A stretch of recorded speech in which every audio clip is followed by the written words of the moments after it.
You, এত বড় সাহস, আমায় ধাক্কা দিয়ে ফেলে দিলি? না মানে সরি, একটু তাড়া ছিল তো। বাদর, হনুমান, লাল টিকটিকি, তেলাপোকা, লুচু ছেলে কোথাকার! দেখে চলতে পারিস না? এই যে মিস, মুখ সামলে কথা বলুন। আমার মতো ভালো ছেলে আর দুইটা নেই। আপনি নিজেই তো আমার সামনে আসছেন। কি? হ্যাঁ তাই তো, পেতনির মতো দেখতে একটা, মনে হচ্ছে উগান্ডা থেকে আসছেন। হ্যান্ডসাম ছেলে দেখলে গায়ে পড়তে ইচ্ছে করে না? কি? আমি পেতনি? আর আমি ছেলে দেখলেই? কথা বলতে বলতে দেখে মেয়েটা জুতা খুলছে। আমি ভাব সুবিধার না দেখে দিলাম এক দৌড়। মেয়েটা আমাকে এভাবে দৌড় দিতে দেখে হাসতে হাসতে বলল, কে রে, দৌড় দিলি কেন? আমি না তোর গায়ে পড়তে গিয়েছিলাম? শালা লুচ্চা কোথাকার! পরের বার তোকে হাতের কাছে পেলে চিবিয়ে খাবো। আমি দৌড়াতে দৌড়াতে মনে মনে বিড়বিড় করতেছি আর বলতেছি, আজ এক ফাড়া বেঁচে গেলাম, আর একটু হলে চিবিয়ে খেত। কি দরজার মেরে বাবা। আপনাদের তো পরিচয় দেওয়া হলো না, তাহলে চলুন পরিচয়টাকে দিয়ে নেই। আমি হৃদয়ে, অনার্স প্রথম বর্ষে পড়ি। এই শহরের বিখ্যাত বিজনেসম্যান আশরাফ চৌধুরীর ছেলে আমি। আজকে প্রথম গিয়েছিলাম কলেজে, আর তখনই যা ঘটলো তা তো আপনারা সবই শুনলেন। বাড়ি আসতে না আসতেই চাচাতো বোন নীলিমা বলল, কে কলেজ থেকে এত দ্রুত এলি যে? মনের মতো কাউকে পেলি না নাকি? কুত্তা তুই, ও না। পাবি কেমনে? তোরে তো কেউ পাত্তা দিল না। তুই চুপ করবি? এমন সময় আম্মু আসলো। এই তোরা সবসময় ঝগড়া করিস কেন? দু এক দণ্ড শান্তিতে থাকতে পারিস না? আম্মু দেখো না, তোমার ওই শালা ছাগলের 3 নাম্বার বাচ্চা সবসময় আমার সাথে ঝগড়া করার জন্য উঠে পড়ে লাগে। হ্যাঁ জানি তো, তুই তো ধোয়া তুলসী পাতা। আম্মু, হয়েছে, এবার খেতে আয়। তারপর দুপুরে লাঞ্চ করলাম। বাইরে প্রচন্ড গরমতে শুয়েছিলাম। একটিবার চোখ খুলে দেখি ওই মেয়েটা আমার সামনে দাঁড়িয়ে। আমি কিছু বলতে যাব তার আগে মেয়েটা আমার গলা চেপে ধরলো। আমার দম বন্ধ হয়ে আসছে প্রায়, এই বুঝে মারাই যাব। শরীরের সমস্ত শক্তি দিয়ে দিলাম এক ধাক্কা। এমন সময় আমার ঘুমটা ভেঙে গেল। সামনে তাকে দেখি নীলিমা ফ্লোরে পড়ে আছে। ও মা, কোমরটা আজ বুঝি গেল। এই হনুমানটা আমায় ধাক্কা মেরে ফেলে দিল। নীলিমা চেঁচাচেঁচিতে বাড়ির সবাই আমার রুমে এসে হাজির। সবাই নীলিমাকে এই অবস্থায় দেখে অবাক। নীলিমা আমার মাকে উদ্দেশ্য করে বলল, দেখো না বড় আম্মু, আমি একটা অঙ্ক বুঝে নিতে এসেছি, ডাকতে এসে আমায় ধাক্কা মেরে ফেলে দিল। আমি এতক্ষণে বুঝতে পারলাম যে আমি স্বপ্ন দেখছিলাম। মেয়েটা আমার মনে একটা ভয় তৈরি করেছে যে আমি ঠিকমতো ঘুমাতেও পারতেছি না। স্বপ্নে সে জ্বালাতন শুরু করেছে। বাড়ির সবাই তো আমার দিকে রাগী দৃষ্টি নিয়ে তাকিয়েছে। আমি কোনো কথা না বলে বাইরে চলে আসলাম। বন্ধুদের সাথে আড্ডা দিতে আসলাম। সেখানে যেতে রিয়াজ, থুকু, আমার এক বন্ধু বলল, কি খবর মামা? কলেজের প্রথম দিন কেমন কাটলো? আর সে কথা বলিস না। কেন, কি হয়েছে? কলেজ থেকে বেরোনোর সময় একটা মেয়ের, আমার কথা শেষ হওয়ার আগে রিয়াজ বলল, ও বুঝছি। কি বুঝলি? প্রপোজ করছিলি, রিজেক্ট করেছে মনে হয়। কি, আমার রিজেক্ট করবে এমন কোনো মেয়ে শহরে আছে? তাইলে মেয়েটা মনে হয় অন্য শহরের। আরে না, ওর তো সাহসই নেই কাউকে প্রপোজ করার, রিজেক্ট করবে কেমনে? দুইজনে বলতে বলতে হাসতে লাগলো। আমি একটু রাগি ভাবনি বললাম, তোর উল্টাপাল্টা বলা বন্ধ করবি? ও তো ঠিকই বলেছে। দেখ, সিরাজেরও আমারও গার্লফ্রেন্ড আছে। তোর তো গার্লফ্রেন্ড থাকা দূরের কথা, একটা মেয়েও পাত্তা দিল না এখনো। দিবেই বা কেমনে? ভিতর ডিম একটা। এমন কোনো মেয়ে আছে যে আমায় রিজেক্ট করবে? আমি শুধু প্রেম করতে চাই না, তাই আর কি, একটু হিরো হিরো ভাব নিলাম। ও রিয়েলি? তাহলে ওই মেয়েকে প্রপোজ কর, যা দেখি কেমন রাজি হয়। আমি রিয়াজের কথায় সামনে তাকে দেখি কিছু দূরে একটা মেয়ে রাস্তার পাশে দাঁড়িয়ে আছে। আমি তো পড়ে গেলাম মাইনকে চেপায়। এখন প্রকাশ না করলেও মান সম্মানে ফালুদা হয়ে যাবে। আমি রিয়াজকে বললাম, 1 মিনিটের ব্যাপার, ওয়েট অ্যান্ড সি। ভয়ে ভয়ে এগিয়ে গেলাম মেয়েটার দিকে। রিয়াজ বলে উঠলো, শালারা আমার মারার ফুল প্ল্যানিং করে আসছে। আজকে আমার ভাগ্যে কি আছে আল্লাহ জানে। গোলাপটা নিয়ে আমি আবার যেতে শুরু করলাম। মেয়েটার কাছে কি সমস্ত সাহসে এক করে আমি মেয়েটার পিছনে হাঁটু গেড়ে বসে পড়লাম। তুমি কি হবে আমার স্বপ্নে দেখা সেই মেয়ে? হবে মোর পরন্ত বিকেলে থাকা পথে? হবে কি মোর সেই কল্পনায় দেখা ছবিটা? তোমার সোয়াই পাবে যে আকাশ পূর্ণতা। তুমি কি কি কি কি কি বলা শেষ হওয়ার আগে মেয়েটা ঘুরে তাকালো। আমি যা দেখলাম তার জন্য মোটে প্রস্তুত ছিলাম না। এটা তো কলেজের সেই মেয়েটা। ইউ, সেদিন আমায় বললি যে আমি পেতনি, ছেলে দেখলে গায়ে পড়তে ইচ্ছে করে, তাই না? আর আজ আমাকে প্রপোজ করছিস? না, ইয়ে মানে, ইয়ে মানে কি? না মানে আমি বুঝতে পারিনি যে আপনি ওটা। ও, রাস্তায় সুন্দর মেয়ে দেখলেই এভাবে প্রপোজ করিস নাকি? তোর মতো ছেলেরে এই ঋণী চেনা আছে। আমি মনে মনে বললাম, ও তাহলে মেয়েটির নাম রিমা। আসলে তা না। তো কি? খুব প্রেম করার স্বাদ না? না মানে, না মানে কি? দ্বিতীয়বার আমার চোখের সামনে দেখলে তোকে থাপড়িয়ে দাঁত ফেলে দেবো। আচ্ছা, কথাটা বলে আমি চলে আসতে যাব, তখন বলে উঠলো আবার, এই যে ছোড়া, শোন। হ্যাঁ আপু বলুন। ওই ছোকরা, আমি তোর কোন কালের আপু হই রে? নাক সোজা এমন এক ঘুষি মারবো না, বাঙ্গালার পাঁচের মতো মুখখানা হয়ে যাবে। না মানে আপু, তাহলে কিভাবে ডাকবো? ওই হারামজাদা, লাল টিকটিকি হনুমান সাদা চামড়া বাদর, আবার আমায় আপু বলিস? আমাকে কি দেখে বুড়ি মনে হয়? না না, তা হবে কেন? তবে কি? সেটা বললে রাস্ত থাকবো না মনে হয়। না বললে তোরে জ্যান্ত পুঁতে ফেলবো এখানে। না না, বলতেছি আপনি খুব ভালো, দেখতে খুব সুন্দর, ছেলের আপনারে দেখলে গায়ে পড়তে ইচ্ছে করে। মনে মনে বলতে থাকলাম, উনি যেন কচি খুকি, এমন ভাব করছে যেন ছোট্ট বাচ্চার মুখ থেকে ফিডার পড়ে গেছে। শালা আস্ত একটা ছাগলের 3 নম্বর বাচ্চা। এবার যা। আমি চলে আসতে যাব, তখন আবার শালা শাকচুনিটা ডাক দিল। আমার মনে হয় ঝাল লবণ লাগিয়ে চিবিয়ে খাবে। আমি ঘুরিয়ে বললাম, হ্যাঁ ম্যাম বলুন। ওই, আমার নাম রিমি, আমারই রিমি বলে ডাকবি। আচ্ছা ডাকবো। তখন কি যেন বলতেছিলি হাঁটু গেড়ে? কই না তো, ওটা মুখ ফুসকে বলে দিয়েছি। আবার বল হাঁটু গেড়ে। না মানে? কি মানে ঠাটিয়ে এক চড় মারবো না, বলবি? বলছি। আমি আবার হাঁটু গেড়ে চোখ বন্ধ করে বলতে শুরু করলাম, তুমি কি হবে আমার স্বপ্নে দেখা সেই মেয়ে? হবে মোর পরন্ত বিকেলে থাকা পথে? হবে কি মোর সে কল্পনায় থাকা ছবিটা? তোমার ছোঁয়ায় পাবে যে আকাশ পূর্ণতা। তুমি হবে কি মোর হাতে হাত রেখে পথ চলা? তুমি কি হবে মোর সেই না বলা কথাগুলো? তুমি কি হবে মোর রোজ ঝগড়া করার সাথী? হাতে হাত দিয়ে পারবে কি অজানার হাঁটি? শুধু একটি বার সাহস করে ধরো মোর এই হাত, আমি নিমিষেই করে দেবো সব বাধা বরবাদ। ভালোবাসি তোমায় নিজের থেকেও বেশি, তোমার আসে অন্তরালে বারবার আমি ভাসি। আমি মনে মনে ভাবছিলাম, এই বুঝি জুতার বাড়ি খেলাম। কিন্তু রিমির কথায় চোখ খুললাম। বাবা, প্রপোজ তো ভালোই করতে পারিস। এ পর্যন্ত কটা মেয়েকে প্রপোজ করেছিস? না মেরে পা ভেঙে দেব। একটাও না। সত্যি তো, মিথ্যা হলে তোর খবর আছে। রিমি ফুলটা আমার হাত থেকে নিয়ে বলল, যা দূর হ। আমি একটা শান্তির নিঃশ্বাস ফেলে সামনে এগোতে থাকলাম। ভয় হচ্ছে এই পেতনিটা যেন আবার ডাক দেয় না। না, ডাক দিল না। আমি বন্ধুদের দিকে যাচ্ছি আর মনে মনে বলছি, আজ মান সম্মানের ফালুদা হয়ে গেল, কিছু আর বাকি থাকলো না। বন্ধুদের কাছে যেতে রিয়াজ বলে উঠলো, কিরে, কি এমন জাদু করলি যে মেয়েটা রাজি হয়ে গেল এক প্রপোজেই? আমি মনে মনে বললাম, বাহ, এরা তাহলে আসল ব্যাপারটা বুঝতে পারেনি, ভালোই হয়েছে। কিরে বল, কি বিড়বিড় করছিস? আমি একটু হিরের মতো ভাব নিয়ে বললাম, বুঝতে হবে, আমার দিকে তো সব মেয়েরাই ক্রাশ খায়, শুধু পাত্তা দেয় না তাই। বুঝছি, তো ট্রিট কিন্তু চাই মামা। হবে, সবই হবে, কয়েকদিন পরেই দিব। আচ্ছা, বাড়ি যাব, তোরা থাক, একটু কাজ আছে। আমি বললাম, আমি বাড়ি যাব, থাক। মাথাটা ধরেছে। রাস্তায় আস্তে আস্তে মনে হলো দুপুরে সেই ঘটনার কথাটা। বাড়ি না গিয়ে নীলিমাকে সরি বলতে হবে। আমি সে সোজা নীলিমার রুমে গেলাম, দেখি নীলিমা ঘুমিয়ে আছে। আমি বিছানার পাশে গিয়ে বসলাম। আমি বসতে না বসতেই নীলিমা ধরফড়িয়ে উঠে বলল, ভাইয়া তুই? দুপুরের ঘটনাটার জন্য দুঃখিত, আমি ঘুমের মধ্যে বুঝতে পারিনি। না ভাইয়া, আমার তেমন কোনো ব্যথা লাগেনি। আমি দেখি নীলিমার কপালে ব্যান্ডেজ। তাড়াতাড়ি বললাম, মাথা কাটলো কেমনে? না ভাইয়া, বল কেমনে? তখন ফ্লোরে পড়ে গিয়েছিলাম, মাথাটা ভারী লাগছিল। ইস, আমার জন্য কত কষ্ট পাইছিস। ওষুধ লাগিয়েছিস? হ্যাঁ, বড় আম্মু লাগিয়ে দিয়েছে। আচ্ছা, তখন কি যেন অঙ্কের নাকি সমস্যা বলছিলি? একটু পর আমার রুমে আসিস, আমি বুঝিয়ে দেবো নি। আচ্ছা। আমি ফ্রেশ হয়ে বিছানায় শুয়েছিলাম। কখন যে ঘুমিয়ে গেছিলাম বুঝতে পারিনি। হঠাৎ বুকের উপর ভারী কিছু অনুভব করলাম। আমি চোখ খুলে দেখি নীলিমা আমার বুকের উপর মাথা রেখে শুয়েছে। আমি রাগে একটু উচ্চস্বরে বললাম, এ কি নীলিমা? নীলিমা চট করে উঠে খাটের পাশে দাঁড়িয়ে বলল, না মানে, না মানে কি? হ্যাঁ, দেখলাম তুমি ঘুমিয়ে আছো তাই। তাই কি, তুই আমার বুকের উপর শুয়েছিলি কেন? না এমনি। এমনি মানে? ওয়েট, তখন তুই আমাকে ডাকতে এসে তোকে ধাক্কা দিয়ে ফেলে দিয়েছিলাম। তোর তো দূরে থেকে ডাক দেওয়ার কথা, আমার কাছে এসে কি করছিলি? না মানে, কি বল? তোমাকে কিস করতে গেছিলাম। নীলিমা এক কথা বলে রুম থেকে দৌড়ে বের হয়ে গেল। আমি থ মেরে দাঁড়িয়ে আছি। মেয়েটা বলে কি, আমাকে কিস? ও কি পাগল হয়ে গেল নাকি? কিছুদিন যাবৎ কেমন যেন আজব আজব ব্যবহার করছে। শীঘ্রই পাবনা পাগলাগারোতে না পাঠালে হয় না। আমি ওসব কিছু না ভেবেই রাতের খাবার খেয়ে ঘুমিয়ে গেলাম। কাল তো আবার কলেজে যেতে হবে, ওই পেতনিটা তো আবার জ্বালিয়ে মারবে। পরদিন একটু সকাল সকাল ঘুম থেকে উঠলাম। মা তো আমাকে দেখে বলেই দিল, কিরে নবাবজাতা, এত সকালে উঠেছিস? আজ কোন দিকে সূর্য উঠেছে? মা, তো এখন কি করবেন শুনি? ফ্রেশ হয়ে খাওয়া দাওয়া করে কলেজ যাব। তোর তো কলেজ 10টায় শুরু হয়, এত সকালে গিয়ে কি করবি? একটু কাজ আছে। কি এমন কাজ এত সকালে? আমি এখন কি বলবো বুঝতে পারতেছি না। আমতা আমতা করে বললাম, রিয়াজ যেতে বলেছে, কি জানি দরকার ওর।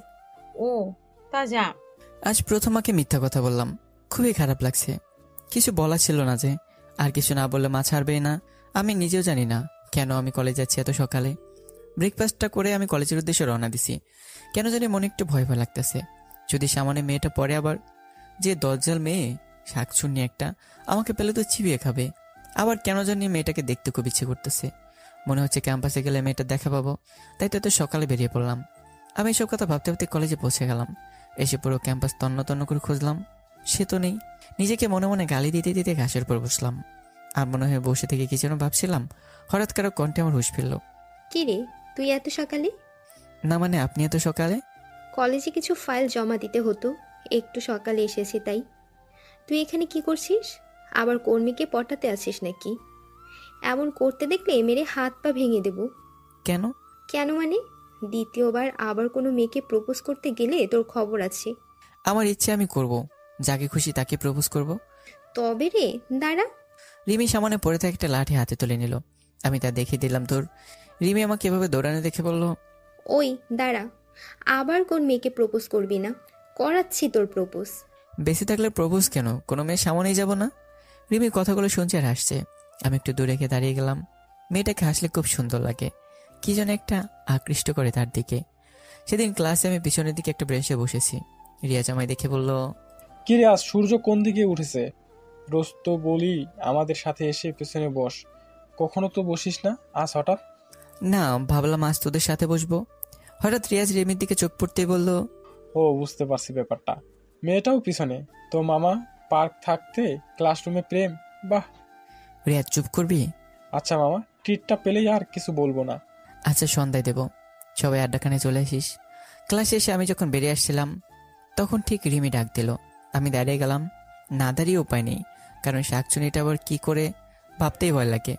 রিমি আমার সামনে এসে দাঁড়ালো। এমন সময় রিয়াজ বলে উঠলো, সন্ধ্যাবেলা ঠিক মতো পাই যেন। কিসের ট্রিট দিচ্ছিস ওদের? না মানে মানে কি? আমায় সরাসরি বল, কিসের ট্রিট? আমি রিলেশনে গেছি তো, সেই খুশিটি ট্রিট দিচ্ছি। কি? কার সাথে, কখন, কবে থেকে? আমার সামনে দাঁড়িয়ে থাকা মেয়েটার সাথে। আমি তোর সাথে কবে রিলেশন শুরু করলাম? না মানে আর মানে করতে হবে না, এই কাগজটা ধর। রিমি আমার হাতের ভেতরে একটা কাগজ গুঁজে দিল। আমি কিছু বুঝতে না পেরে বললাম, কিসের কাগজ? বাহ, আমার সাথে রিলেশনে গেছিস বলে রাতে ঠিক 12টার সময় কল দিবি। ওটাতে আমার নাম্বার আছে, 1 মিনিট যেন কম বেশি না হয়। আচ্ছা। কলেজ থেকে সরে এলাম, বিকেলে আড্ডাখানায় গেলাম। তাদের ট্রিট দিয়ে রাতে ফিরতে একটু দেরি হলো। রুমে আসার সময় নীলিমার রুমে একটা উকি দিলাম, ডাইনিটা কি করে। দেখলাম রুমে নেই। আমি ভাবলাম হয়তো চাচু চাচির কাছে আছে, তাই সে ব্যাপার নিয়ে আর তেমন মাথা না ঘেমে রাতে খাওয়া দাওয়া করে বিছানায় শুয়ে ঘড়ির দিকে তাকিয়ে আছি। কখন 12টা বাজে। হঠাৎ 11টা 50 নীলিমা ফোন থেকে কল আসলো। আমি কল ধরতে নীলিমা বলল, ভাইয়া তাড়াতাড়ি ছাদে আয়। আমি কোনো কিছু না ভেবে এক দৌড়ে ছাদে চলে গেলাম। ছাদে গিয়ে দেখি ঘুনঘুটে অন্ধকার, কোথাও কারো সারা শব্দ নেই। মোবাইল বের করে দেখি রাত 11টা 59 বাজে। হঠাৎ আলো জ্বলে উঠলো আর শুনতে পাই, happy birthday Hriday, happy birthday to you, many many happy returns of the day. সামনে তাকে দেখে টেবিলের উপর বিশাল একটা কেক, চারদিকে ফুল বেলুন দিয়ে খুব সুন্দর করে সাজানো। আমি তো পুরো অবাক। আম্মা এসে আমায় বলল, সবকিছু নীলিমা করেছে, আমাদের তো মনেই ছিল না, একটু আগে আমাদের ডেকে আনলো। আমি নীলিমার কাছে গিয়ে বললাম, কিরে ডাইনি, আজ হঠাৎ আমার জন্য এত কিছু? এতটা ভদ্র হইলে কবে? বিশেষ কোনো কারণ ছাড়াই এমন তো করিস না। আজ আমার জীবনের সবচেয়ে গুরুত্বপূর্ণ দিন। তাই নাকি? তাই কি সেটা? অনুষ্ঠান শেষে জানতে পারবা। বাহ, আজ তুই তোকারি থেকে একেবারে তুমি। ডাল মে কুছ কালা হ্যাঁ। তোমাকে অত বুঝতে হবে না, এদিকে এসে কেকটা কাটো, সবাই অপেক্ষা করছে। চল। আমি কেক কাটলাম। এক একে সবাই আমাকে কেক খাওয়ালো। আমি আর নড়তে পারছি না। হঠাৎ রিমির কথা মনে হলো। আমি তাড়াতাড়ি রুমে গিয়ে ফ্রেশ হয়ে রিমিকে ফোন দিলাম। এদিকে নীলিমা তার মনের কথা বলতে আমার রুমের দিকে আসছে। সে যে ছোটবেলা থেকে আমাকে ভালোবাসে, এতকাল বলার সাহস পাইনি। আজ আমার 22তম বার্থডেতেই সে বলবেই। সে রুমের কাছে আসতে আমাকে কারোর সাথে ফোনে কথা বলতে দেখে দরজার কাছে দাঁড়িয়ে গেল। হ্যালো রিমি। ওই শালা টিকটিকি হনুমান, সাদা চামড়ার বাদর, তোরে কখন ফোন দিতে বলছি? এখন কয়টা বাজে? আসলে কি, প্রথম দিনই লেট? আসলে আজ আমার জন্মদিন। হঠাৎ সবাই ছাদে যেতে বলে। আর কি, তোর বার্থডে? আমি বলিসনি কেন? আসলে আমার নিজেরই মনে ছিল না। হয়েছে। By the way, happy birthday জানু। Many many happy returns of the day. Thank you আমার পাগলিটা। কাল আমাকে নিয়ে ঘুরতে যাবে কিন্তু। আচ্ছা বাবু, গুড নাইট। আচ্ছা বাবু, গুড নাইট। কথাগুলো শুনে নীলিমার চোখ দিয়ে অঝরে পানি ঝরছে। সে যে আজই তার মনের কথা বলতে এসেছিল। আমি হঠাৎ দরজার দিকে তাকাই দিয়ে দেখি নীলিমা দরজায় দাঁড়িয়ে আছে। তার চোখ দিয়ে পাহাড়ের চূড়া থেকে যেমন পানি পড়ে তেমনি করে পানি ঝরছে। আমি বললাম, নীলিমা তুই এখানে? সে কিছু না বলে চলে গেল। আর তার রুমে গিয়ে দেখি ভিতর থেকে দরজা লক করা। কয়েকবার ডাকলাম, খুললো না। ভাবলাম এবার দরজাটা ভাঙতে হবে, তাই একটু দৌড়ে গিয়ে পজিশন নিচ্ছিলাম। আমি দৌড়ে এসে দরজা ধাক্কা দেব, এমন সময়ই দরজা খুলে দিল। কিরে, সে কখন থেকে ডাকছি, দরজা খুলছিস না কেন? ওয়াশরুমে ছিলাম, ফ্রেশ হচ্ছিলাম। তো আমার দরজার এখানে কি করছিলি?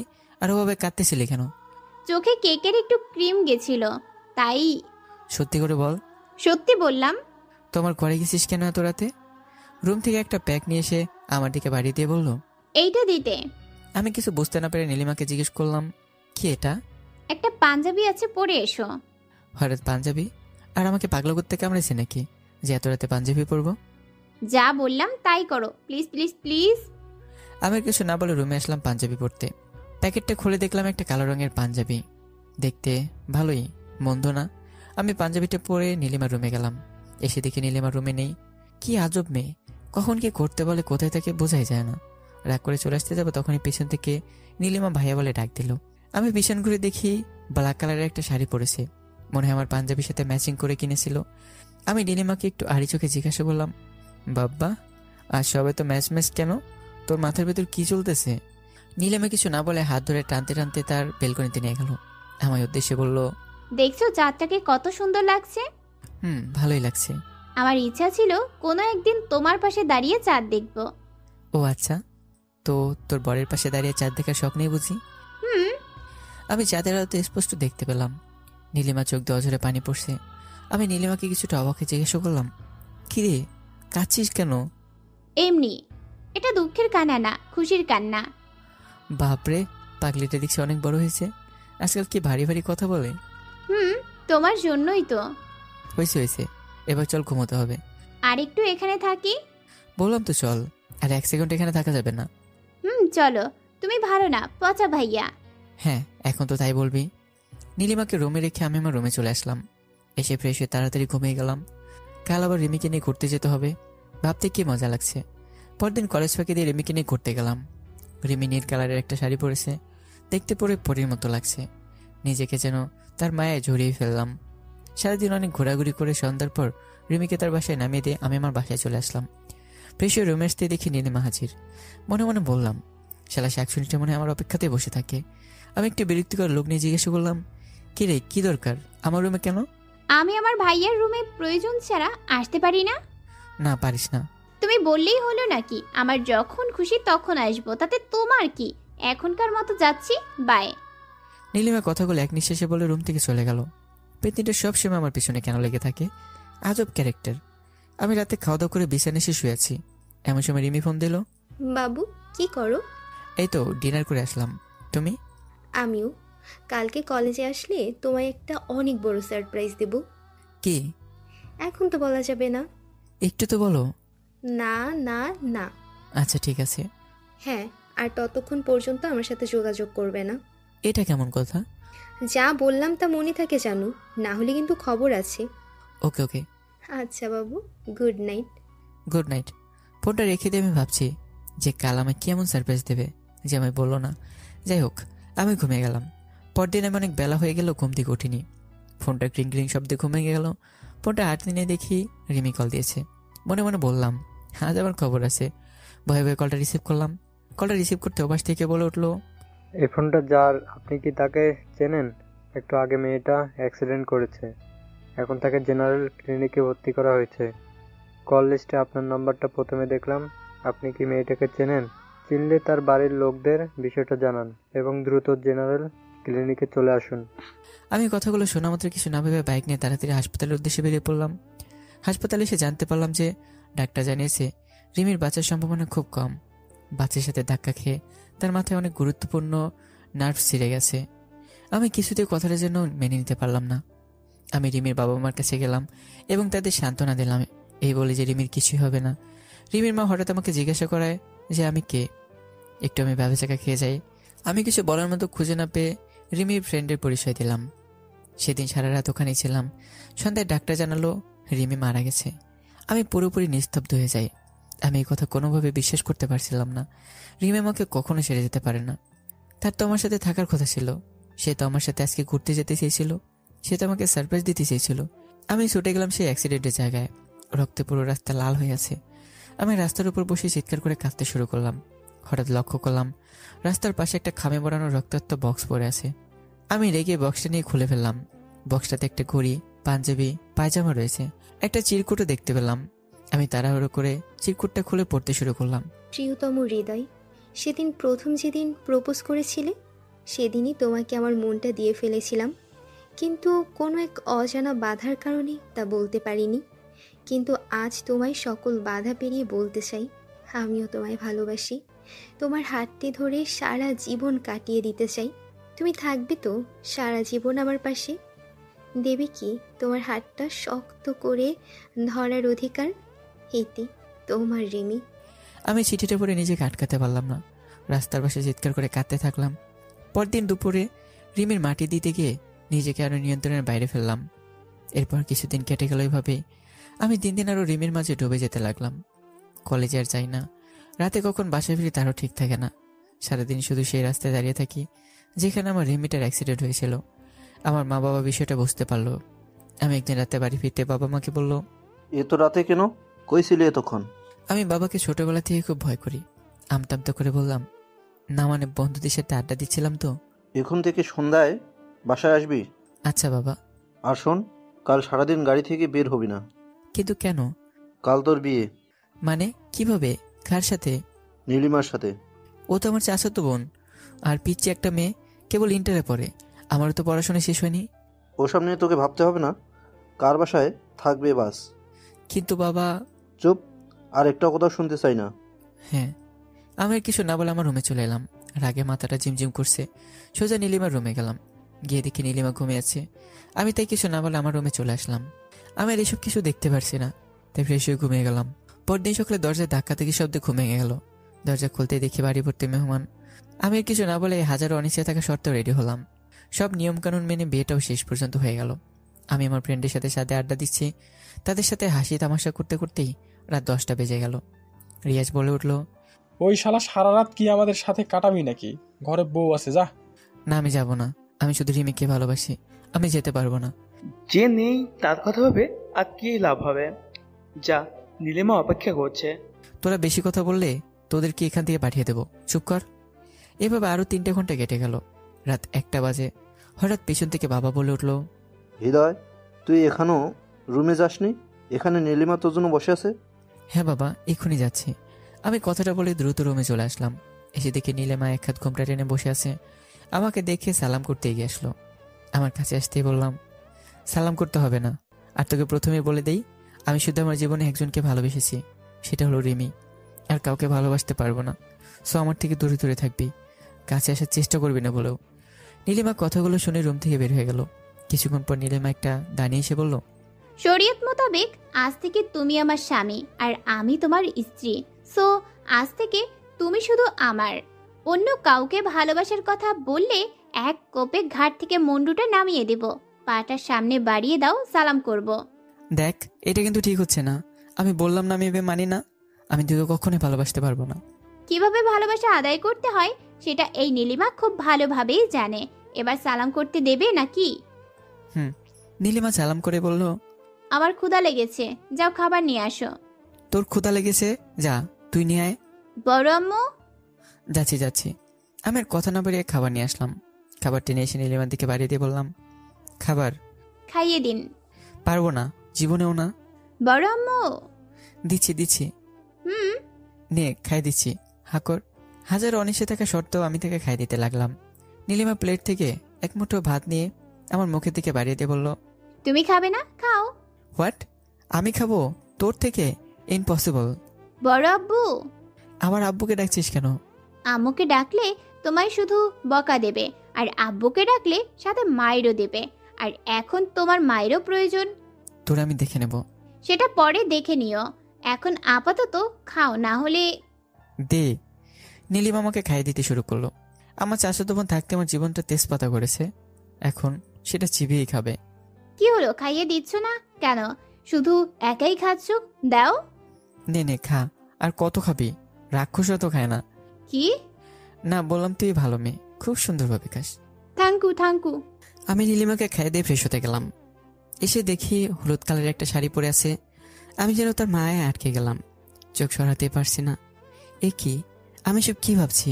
আমি শুধু রিমিকে ভালোবাসতাম, এই শুধু আমার চাচাতো বোন হয়। আমি সোফায় শুতে গেলাম। খাটে এসে আমার পাশে শুয়ে পড়ো। আমি সোফায় ঘুমাবো, একদম বেশি কথা বলবি না। বড় আব্বুকে আবার ডাকবো? কথায় কথায় শুধু সেটাই পারিস। আসছি বলে আমি নীলিমার পাশে শুয়ে পড়লাম। কি হলো, আমার বুকের উপর মাথা দিছিস কেন? আমি তো এখানে মাথা দিয়ে ঘুমাবো। কেন, এটা কি তোর খাট পাইছিস নাকি? না, তবে তার থেকেও বেশি কিছু। বেশি কথা বললে বড় আব্বুকে ডাকবো। না, ঘুমা ঘুমা। আমি বুঝতে পারলাম এই মেয়ের সাথে পারবো না, তাই কিছু না বলে এভাবে ঘুমিয়ে গেলাম। সকালে চোখ বন্ধ করে আছে, বুকের উপর প্রচন্ড ভারী কিছু অনুভব করছে। মনে হয় একটু ভয় হচ্ছে, চোখ খুলছে না। শুনেছি রাতে নাকি ভূতে বুকের উপর বসে থাকে, আমার বুকের উপরও বসেছে। ভয় ভয়ে চোখ খুলে দেখি নীলিমা আমার বুকের উপর গুটি সরে মেরে শুয়ে আছে। আমি রাগে নীলিমাকে নাড়া দিয়ে বললাম, এই ওঠ, কি করতেছিস? এটা কি তোর বেড নাকি? হুম, আর একটু ঘুমাতে দাও না, খুব ঘুম পাচ্ছে। ঘুমোবি বেডে কি ঘুমা, আমার বুকের উপর কেন? নীলিমা আমার কথায় চোখ খুলে মুচকে একটা হাসি দিল। একে মেয়েটা আমাকে জমে জমে জড়িয়ে ধরে ঘুমিয়ে পড়েছে। এই কি হলো, ওঠ, নাহলে কিন্তু এবার ধাক্কা দিয়ে ফেলে দেবো। উঠতেছি উঠতেছি। নীলিমা উঠে ওয়াশরুমে চলে গেল। আমি এখনো উঠিনি, শুয়ে আছি। ওয়াশরুম থেকে নীলিমা বের হতেই আমি আবার নীলিমার মায়ে আটকে গেলাম। হাঁ করে নীলিমার দিকে তাকিয়ে আছি। হঠাৎ নীলিমা চুটকি শব্দে আমার ঘোর কাটলো। কি হলো, এভাবে তাকিয়ে থেকে কি দেখছো? ইস, আমি কি করতেছি? ভুলে গেলে চলবে না, ও আমার চাচাতো বোন। কিছু না। ও। নীলিমা রুম থেকে বেরিয়ে গেল। আমি ফ্রেশ হতে গেলাম। নীলিমা রুম থেকে বেরোতে আম্মুর সাথে দেখা। আম্মু নীলিমাকে দেখে বলল, কিরে নীলু, তোর চোখ এমন লাল হয়ে আছে কেন? কিছু না বড় আম্মু, এমনি। আমার থেকে লুকাস না মা, আমি সবই জানি। সব জেনে শুনেও তারপরও তোকে ওই পাগলটার সাথে বিয়ে দিয়েছি। যে বেঁচে নেই, ও এখনো তার পিছে দৌড়াচ্ছে। তোর জীবনটা আমি নষ্ট করে দিলাম। এসব কি বলছো বড় আম্মু? আমি সব জেনে শুনেই বিয়ে করেছি। আমি ঠিক এই হৃদয়কে আবার আগের অবস্থায় ফিরিয়ে আনবো। তোমরা দোয়া করো। হ্যাঁ মা, তুই আমার হৃদয়কে আবার আগের অবস্থায় ফিরিয়ে আন। আমি ফ্রেশ হয়ে রুমে আসতে দেখি নীলিমা আমার রুমে আসছে। আবার আসছিস আমার রুমে? তুই বের হ আমার রুম থেকে। তোমার রুম মানে? এখন তুমি আমার বিয়ে করা স্বামী, সো তোমার সবকিছু আমার, আর সাথে তুমিও। তাহলে তুই থাক, আমি গেলাম। আমি রাগ করে শার্ট নিয়ে কলেজে যাচ্ছিলাম। নীলিমা আমার পিছনে পিছনে আসছে। ডাইনিংয়ে আসতে মা বলে উঠলো, কই যাচ্ছিস? খেয়ে যাবি না? ঘরে তো আর বসে থাকলে চলবে না, বাইরেও যেতে হবে। এসব কি ধরনের কথা হৃদয়? মায়ের সাথে কেউ এভাবে কথা বলে?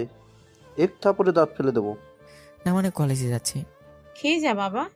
কলেজের ক্যান্টিন থেকে খেয়ে নেব। কলেজে একটু কাজ আছে, স্যার কিছু কাগজপাতি নিয়ে যেতে বলেছে। আচ্ছা যা। আমি বাইরে যাব এমন সময় নীলিমা কই থেকে যেন আমার সামনে এসে দাঁড়ালো। এই কই যাচ্ছ? খেয়ে যাও। যেখানে যাই তোকে বলতে হবে কেন? খেয়ে যাও। আমি খাবো না, তুই আমার সামনে থেকে সর। ভালোই ভালোই বলছি, খেয়ে যাও। না খেলে তুই কি করবি? কালকে রাতে কি বলছো মনে আছে? সব বড় আব্বুকে বলবো, তাহলে বুঝতেই পারছো কি হবে। চল, খেতে যাচ্ছি। আসো। কিরে, তুই বলে খাবি না, আবার আসলি কেন? না, ভাবলাম একটু খেয়ে গেলে দেরি হলে কিছু হবে না। আচ্ছা খেয়ে যা। নীলিমা তুই ওর সাথে গিয়ে বসো। আমি খেতে শুরু করেছি, হঠাৎ নীলিমা বলে উঠলো, এসব কি বলতেছো বাবা মার সামনে? তারা কি মনে করবে? কি হয়েছে রে মা? মা, তোমার ছেলে বলতেছে যে সে নাকি আমাকে খাইয়ে দিবে। তোমাদের সামনে বলো, এসব কি বলতেছে? দে দে, খাইয়ে দে। আমিও তোমার বড় আম্মুকে তো এখনো খাইয়ে দেই মাঝে মাঝে। এসব নতুন করে সামনে কি বলছো? কেন মা, মেয়েকে আপনাদের মেয়ে মনে হয় না? আমার সামনে বলতে কি হবে? বড় আপু কত রোমান্টিক, আর তার ছেলেটা একটা হয়েছে কি জানো? আমি এসব কেমন কখন বললাম? ও মিথ্যে বলছে আম্মু। দেখো দেখো, বড় আব্বু বড় আম্মু তোমাদের সামনে আমাকে মিথ্যুক বলতেছে। তোর এত বড় সাহস আমার বৌমাকে মিথ্যুক বলিস?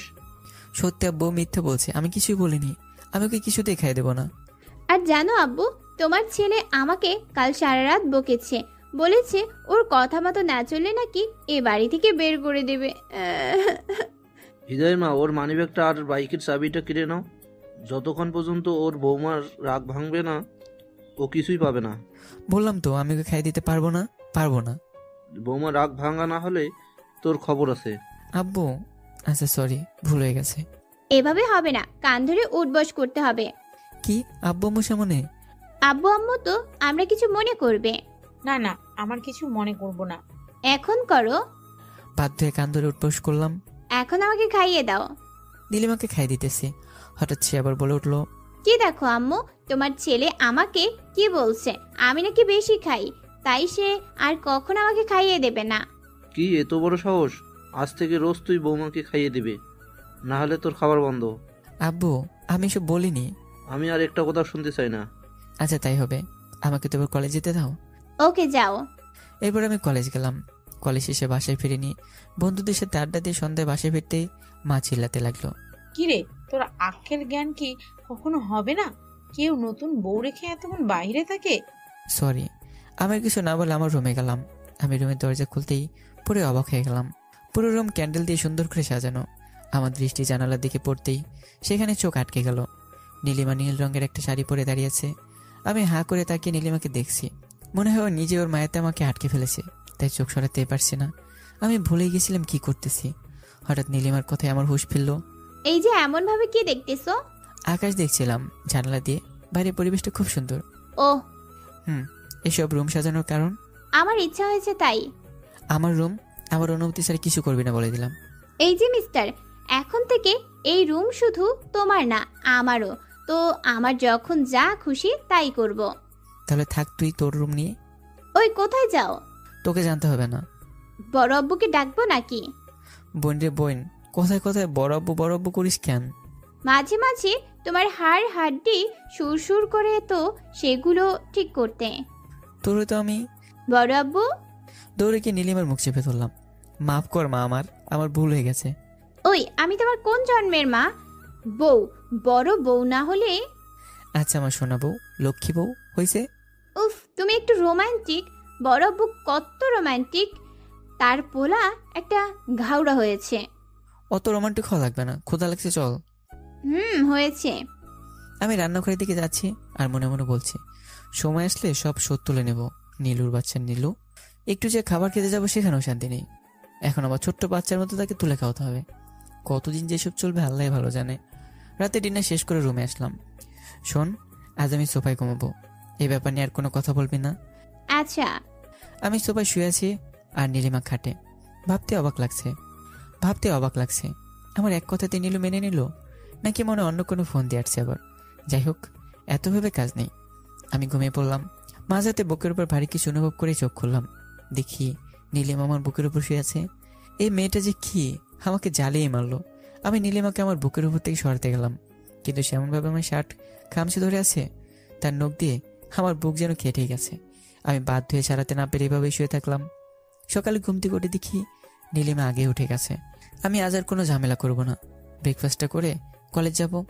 কাল ব্রেকফাস্ট করা নিয়ে যা করেছে, তাই আমি ফ্রেশ হয়ে খাওয়া দাওয়া করে কলেজে গেলাম। এদিকে নীলিমা তার রুম থেকে বেরোতে আম্মুর সাথে দেখা হয়। দেখে আম্মু কফি নিয়ে আব্বু রুমে যাচ্ছেন। বড় আম্মু কফিটা আমারে দেন, আমি বড় আব্বুকে দিয়ে আসতেছি। না নীলু, তোর কাজ করতে হবে না, আমি নিজেই করতেছি। বড় আম্মু দাও না, সমস্যা নেই। তাছাড়া বড় আব্বুর সাথে আমার কিছু কথাও আছে। আচ্ছা যা। কফিটা নিয়ে নীলু আব্বুর রুমে প্রবেশ করতে আব্বু বলল, কিরে মা, তুই এসব আনতে গেছিস কেন? না বড় আব্বু, সমস্যা নেই। আর তোমাকে আমার একটা কথা বলার ছিল। হ্যাঁ মা বলো।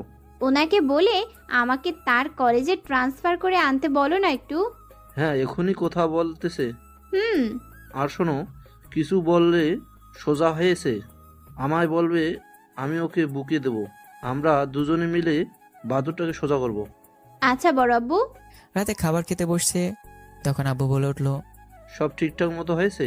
হ্যাঁ, কাল থেকে কলেজে যেতে পারবে। আমি বেলকনিতে বসে আছি। নীলিমা কোত্থেকে যেন এসে আমার কোলে বসে পড়লো।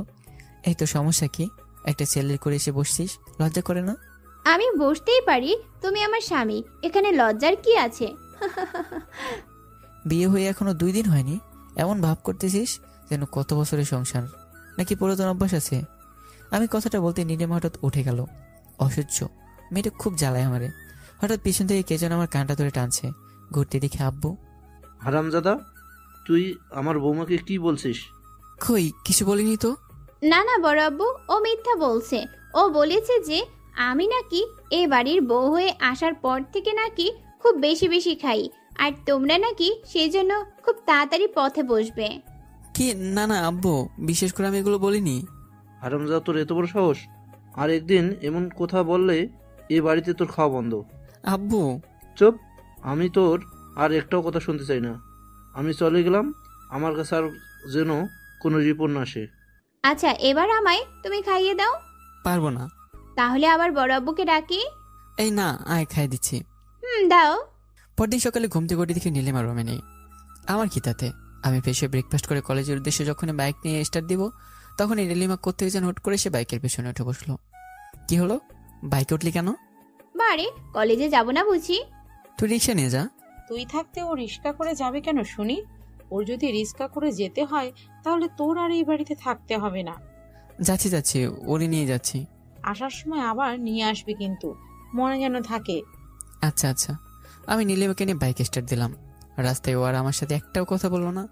কলেজের কাছে আসতে নীলিমা বলে উঠলো, রাস্তার পাশে বাইকটা থামাও। কি হয়েছে?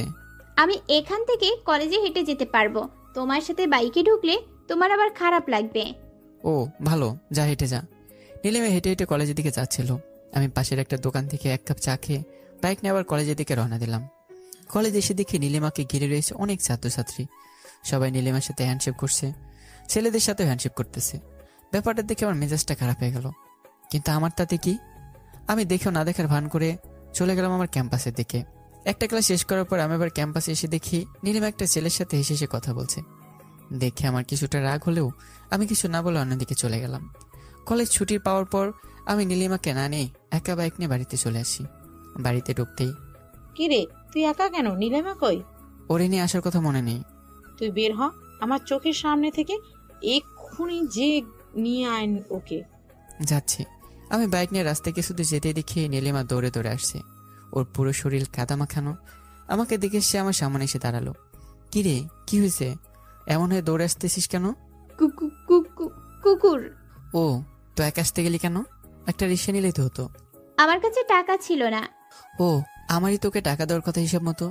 কিন্তু আমি নিজেই তো বেকার, বাবার টাকায় বসে বসে খাই, আবার বউ। কথাগুলো মনে মনে বললাম। আচ্ছা বাইকে ওঠ। নীলিমাকে নিয়ে বাসায় আসতেই আম্মু নীলিমাকে এই অবস্থায় দেখে বলে উঠলো, কিরে মা, তোর এই অবস্থা কেন? না মানে বড় আম্মু। না মানে কি বল আমায়।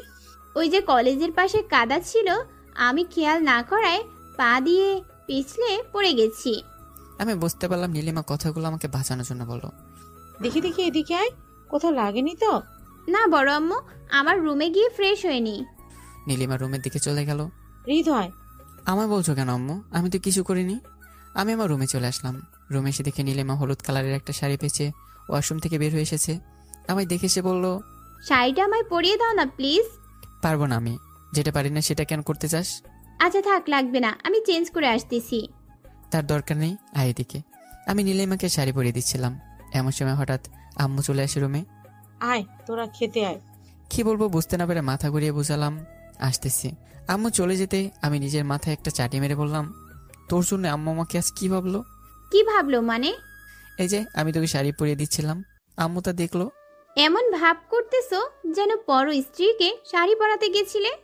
ভুলে যাস না, আমি তোকে বউ হিসেবে মানি না। কথাটা বলা মাত্রই নীলিমা আমাকে ধাক্কা দিয়ে খাটের উপর ফেলে দিল। শার্টের কলারটা চেপে ধরে বলল, তুই না মানলে তোর বাপ মানবো। এদিকে আবার আম্মুটা এসে গেল। তাই দুজনে খেতে চলে গেলাম। যেতে যেতে আমি ভাবতেছি, মেয়েটা সবসময় বাড়াবাড়ি করে, কখন যে কি করে কিছুই বোঝা যায় না। খাবার টেবিলে খেতে বসেছি, নীলিমা আমার সামনে বসেছে। সেলাই কি বজ্জাত মেয়ে, একটু পরপর পা দিয়ে আমার ভাই কত দিচ্ছে। আমি রাগে ওর দিকে তাকাতেই, এত রাগ করো কেন? কি হয়েছে রে মা?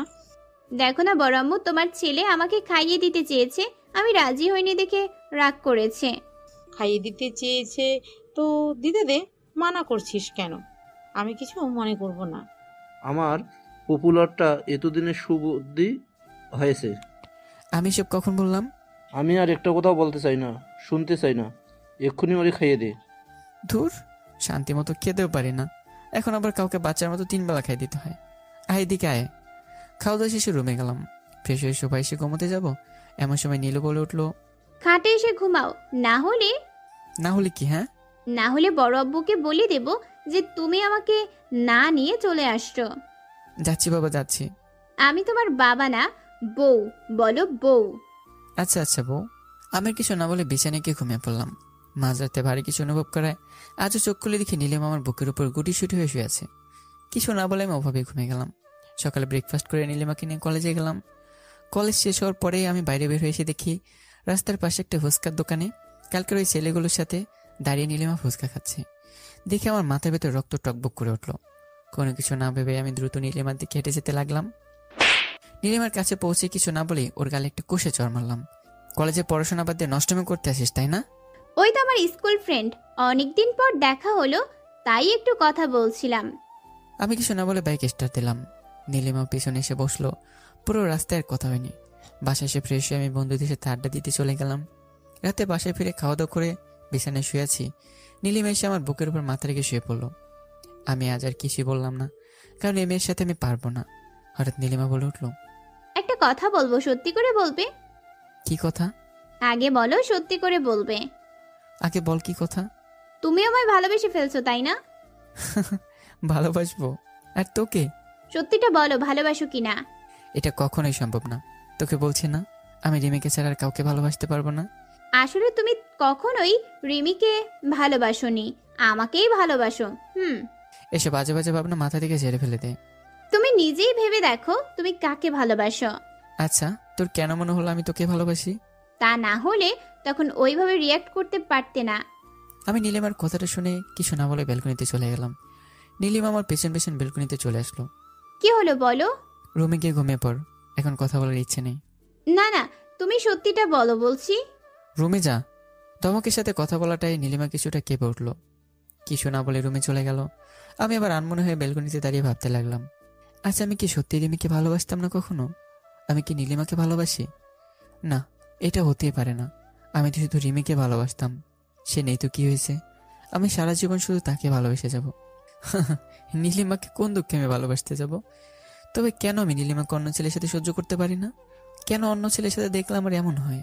তবে কি আমি নীলিমার উপর দুর্বল হয়ে পড়তেছি? নীলিমাকে ভালোবেসে ফেলেছি? না, এটা হতে পারে না। আমি কখনোই নীলিমাকে ভালোবাসতে পারি না। আমার চাচা তো বোন হয় শুধু। আমি রিমিকেই ভালোবাসি? না, আমি নীলিমার কাছে থাকলে আর ওর উপর দুর্বল হয়ে পড়বো। আমাকে দেশ ছেড়ে চলে যেতে হবে। কালকে বাবাকে বলবো উচ্চশিক্ষার জন্য বিদেশ যাওয়ার কথা। আমি কথাগুলো মনে মনে বলেই রুমে ঢুকলাম। রুমে এসে দেখি নীলিমা খাটের মাঝখানে বাসর ঘরে নতুন বউ যেমন করে বসে থাকে তেমন করে বসে আছে। কি রে, ঘুমোসনি কেন? তুমি ব্যালকনিতে? আমি বেলকনিতে তো কি হয়েছে? তুই তোর মতো ঘুমিয়ে যাবে, আমার সাথে তোর কি? তুমি আজও না মানলেও তুমি আমারই স্বামী, আর তোমায় রেখে আমি কেমনে ঘুমাই? হয়েছে হয়েছে, আর ন্যাকামো করতে হবে না, ঘুমিয়ে পড়। আর হ্যাঁ, শীঘ্র আমি পড়াশোনার জন্য দেশের বাইরে যাব। কি? তুমি মিথ্যা বলছো? আমার সাথে মজা করছো তাই না? তোর সাথে আমি কোন দুঃখে মজা করতে যাব? নীলিমা আর কিছু না বলে বেড থেকে উঠে ওয়াশরুমে চলে গেল। আমি বিছানায় গিয়ে চোখ বন্ধ করে শুয়ে আছি। অনেকক্ষণ পর নীলিমা এসে আমার পাশে শুয়ে পড়লো। আমি চোখ বন্ধ করে আছি, খুলছি না। দেখলাম নীলিমা আজ আমার বুকের উপর মাথা দেয়নি। আমার কিছুটা খারাপ লাগলো, তবুও আমি কিছু না বলে শুয়ে রইলাম। পরদিন সকালে ঘুম থেকে উঠে দেখি নীলিমা রুমে নেই। আমি উঠে ফ্রেশ হয়ে আব্বুর কাছে গেলাম। আব্বু, আমি পড়াশোনার জন্য দেশের বাইরে যেতে চাই। কেন, এই দেশে পড়তে কি হচ্ছে? না, আমি দেশে পড়বো না, আমি দেশের বাইরে যেতে চাই পড়াশোনার জন্য। এই দেশে পড়তে কি সমস্যা বল? আমি ভালো পড়াশোনা করতে চাই, যা এই দেশে সম্ভব নয়। আচ্ছা, তোর সাথে নীলিমাকেও নিয়ে যাবি। আমি ওখানে পড়াশোনার জন্য যাচ্ছি, সংসার করার জন্য না। আমি ওর পড়াশোনার জন্য ওকে নিয়ে যেতে বলছি, সংসার করার জন্য না। না, আমি পারবো না, ওই দেশেই থেকে পড়ুক।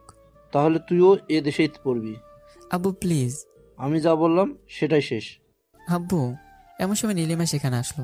কি হয়েছে বড় আম্মু? তোমরা দুজন পড়াশোনার জন্য দেশের বাইরে যাবে? না বড় আব্বু, আমি তোমাদের ছাড়া কোথাও যাব না, আমি এই দেশেই পড়বো। না, তোমরা দুজনেই যাবে। প্লিজ বড় আব্বু, আমি দেশে থাকতে চাই তোমাদের কাছে। থাকতে চাই, তোকে থাকতে দাও না আব্বু। ভেবে দেখো মা, হৃদয় কিন্তু পড়াশোনার জন্য দেশের বাইরে চলে যাবে। যেতে দাও ওকে, আমি দেশেই থাকবো। আব্বু থাকুক না, গেলে তোমরা একা হয়ে যাবে তো। তুই যদি আমাদের চিন্তা করতিস তাহলে আমাদের ছেড়ে দেশের বাইরে যাওয়ার কথা ভাবতি না। আব্বু, আমি পড়াশোনার থাক, আর বলতে হবে না। কোন দেশে যেতে চাস? আব্বু জাপানে। এত দেশ থাকতে জাপানেই কেন? আরও তো অনেক ভালো ভালো দেশ আছে পড়াশোনা করার জন্য। না আব্বু, আমি জাপানে যেতে চাই। আচ্ছা ঠিক আছে, আমি ব্যবস্থা করতেছি। আমি আর কিছু না বলে আমার রুমে চলে আসলাম। নীলিমা আমার পেছন পেছন রুমে চলে আসলো। আমি পেছনে করে তার দিকে তাকাতে দেখলাম নীলিমার চোখে পানি ছলছল করতেছে। মনে হচ্ছে আমাকে কিছু একটা বলবে, কিন্তু কিছুই বললো না। ওকে এভাবে দেখে আমার খুব খারাপ লাগতেছে, কিন্তু কিছুই করার নেই। আমি এখানে এক মুহূর্ত থাকলে নীলিমার মায়ে আটকে পড়ে যাব। আমি চাই না ওর মায়ে আটকা পড়তে। আমি কখনো ওকে বউ হিসেবে মেনে নিতে পারবো না। ও শুধু আমার চাচাতো বোন। সেদিন রাতে ডিনারের পর বিছানায় শুয়ে আছি। নীলিমা আমার বুকের উপর মাথা রেখে শুয়ে আছে। মনে মনে ভাবতেছি, আজকে তো মেয়েটা আমার বুকে মাথা রেখে শেষ ঘুমানো। শান্তিতে ঘুমাক, আজ আর কিছুই বলবো না। আর তো আমায় জ্বালাতে পারবে না। হঠাৎ নীলিমা আমাকে জোরে ধরে বলে উঠলো, আচ্ছা, বিদেশে যাওয়ার পরে কি আমাকে ভুলে যাবে? তোকে মনে এবার রেখেছিলাম কবে যে ভুলে যাব। আমার এমন কথা নীলিমা আমাকে ছেড়ে দিয়ে অপর পাশে শুয়ে পড়লো। আর একটা কথা বললো না। আমি চোখ বন্ধ করে শুয়ে আছি। এখনো ঘুমের রানী সে চোখের পাতায় বসেনি। হঠাৎ কারো চাপা কান্নায় চোখ করলাম। একটু পাশ ঘুরে তাকে দেখে নীলিমা কান্না করছে। নীলিমাকে আমার দিকে ঘুরিয়ে নিয়ে বললাম, কি রে, কাঁদছিস কেন? মেয়েটা কিছুই বললো না, বারবার চোখের পানি মুছতেছে সে শুধু। কিন্তু চোখ বাবাজি তো প্রতিজ্ঞা করেছে সে থামবে না। চোখ দুটো দিয়ে ঝর্ণার মতো পানি নেমে চলেছে। আমি নীলিমার মাথাটা আমার বুকের উপর নিয়ে এসে বললাম, আচ্ছা একটু একটু তোর কথা মনে রাখবো নি, এবার তোর ভেবানো থামা। আমার কথাটা শেষ হওয়ার আগে দেখি নীলিমার চোখের সমস্ত পানি মরুভূমির মতো শুকিয়ে খাখা করতেছে। সাথে সাথে রাতের ধূমকেতুর উজ্জ্বল আলোর মতো একটা হাসির রেখা দেখা দিল। মেয়েটা কিভাবে যেত তাড়াতাড়ি সবকিছু ভুলে যেতে পারে? একটু আগে মরা কান্নায় বেসে দিতেছিল, আবার এখন আসতেছে। আমার কথাটা শুনে নীলিমা আমাকে আরো শক্ত করে জড়িয়ে ধরে বলল, একটু একটু মনে রাখলেই চলবে।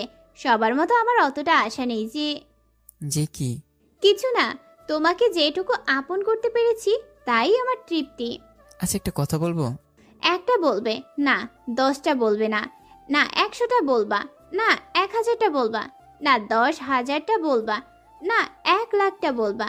তোমার যত খুশি বলো। সবসময় তো ঢং করিস কেন? ঢং কোথায় করলাম? তোমাকে বলতে বললাম, বলো। আচ্ছা বলছি, তোর সাথে তর্ক করে পারা যাবে না। হ্যাঁ, বুঝতে যখন পারছো তাহলে বলো এবার। আমি তো 2-1 দিনের মধ্যেই দেশের বাইরে চলে যাব। হ্যাঁ তো কি হয়েছে? আমি যদি আর এই দেশে কখনো না ফিরি তাহলে তুই কি করবি? আমার কথাটা শুনে নীলিমা আবার চুপ হয়ে গেল। একটু পর একটা দীর্ঘ শ্বাস ছেড়ে বলল, তুমি ফিরবে না তাতে কি হয়েছে?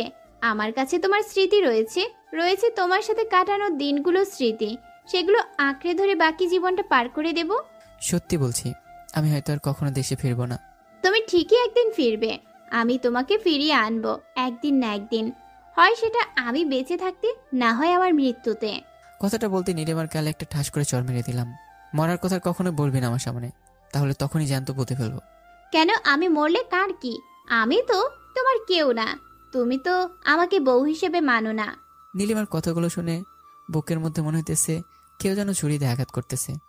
তবুও কিছু বলতে পারলাম না, কারণ আমি কেউ কখনো বউ হিসেবে মানতে পারবো না। তাই একটু হালকা এসে নীলিমাকে বললাম, হ্যাঁ মরিস, এখন ঘুমা।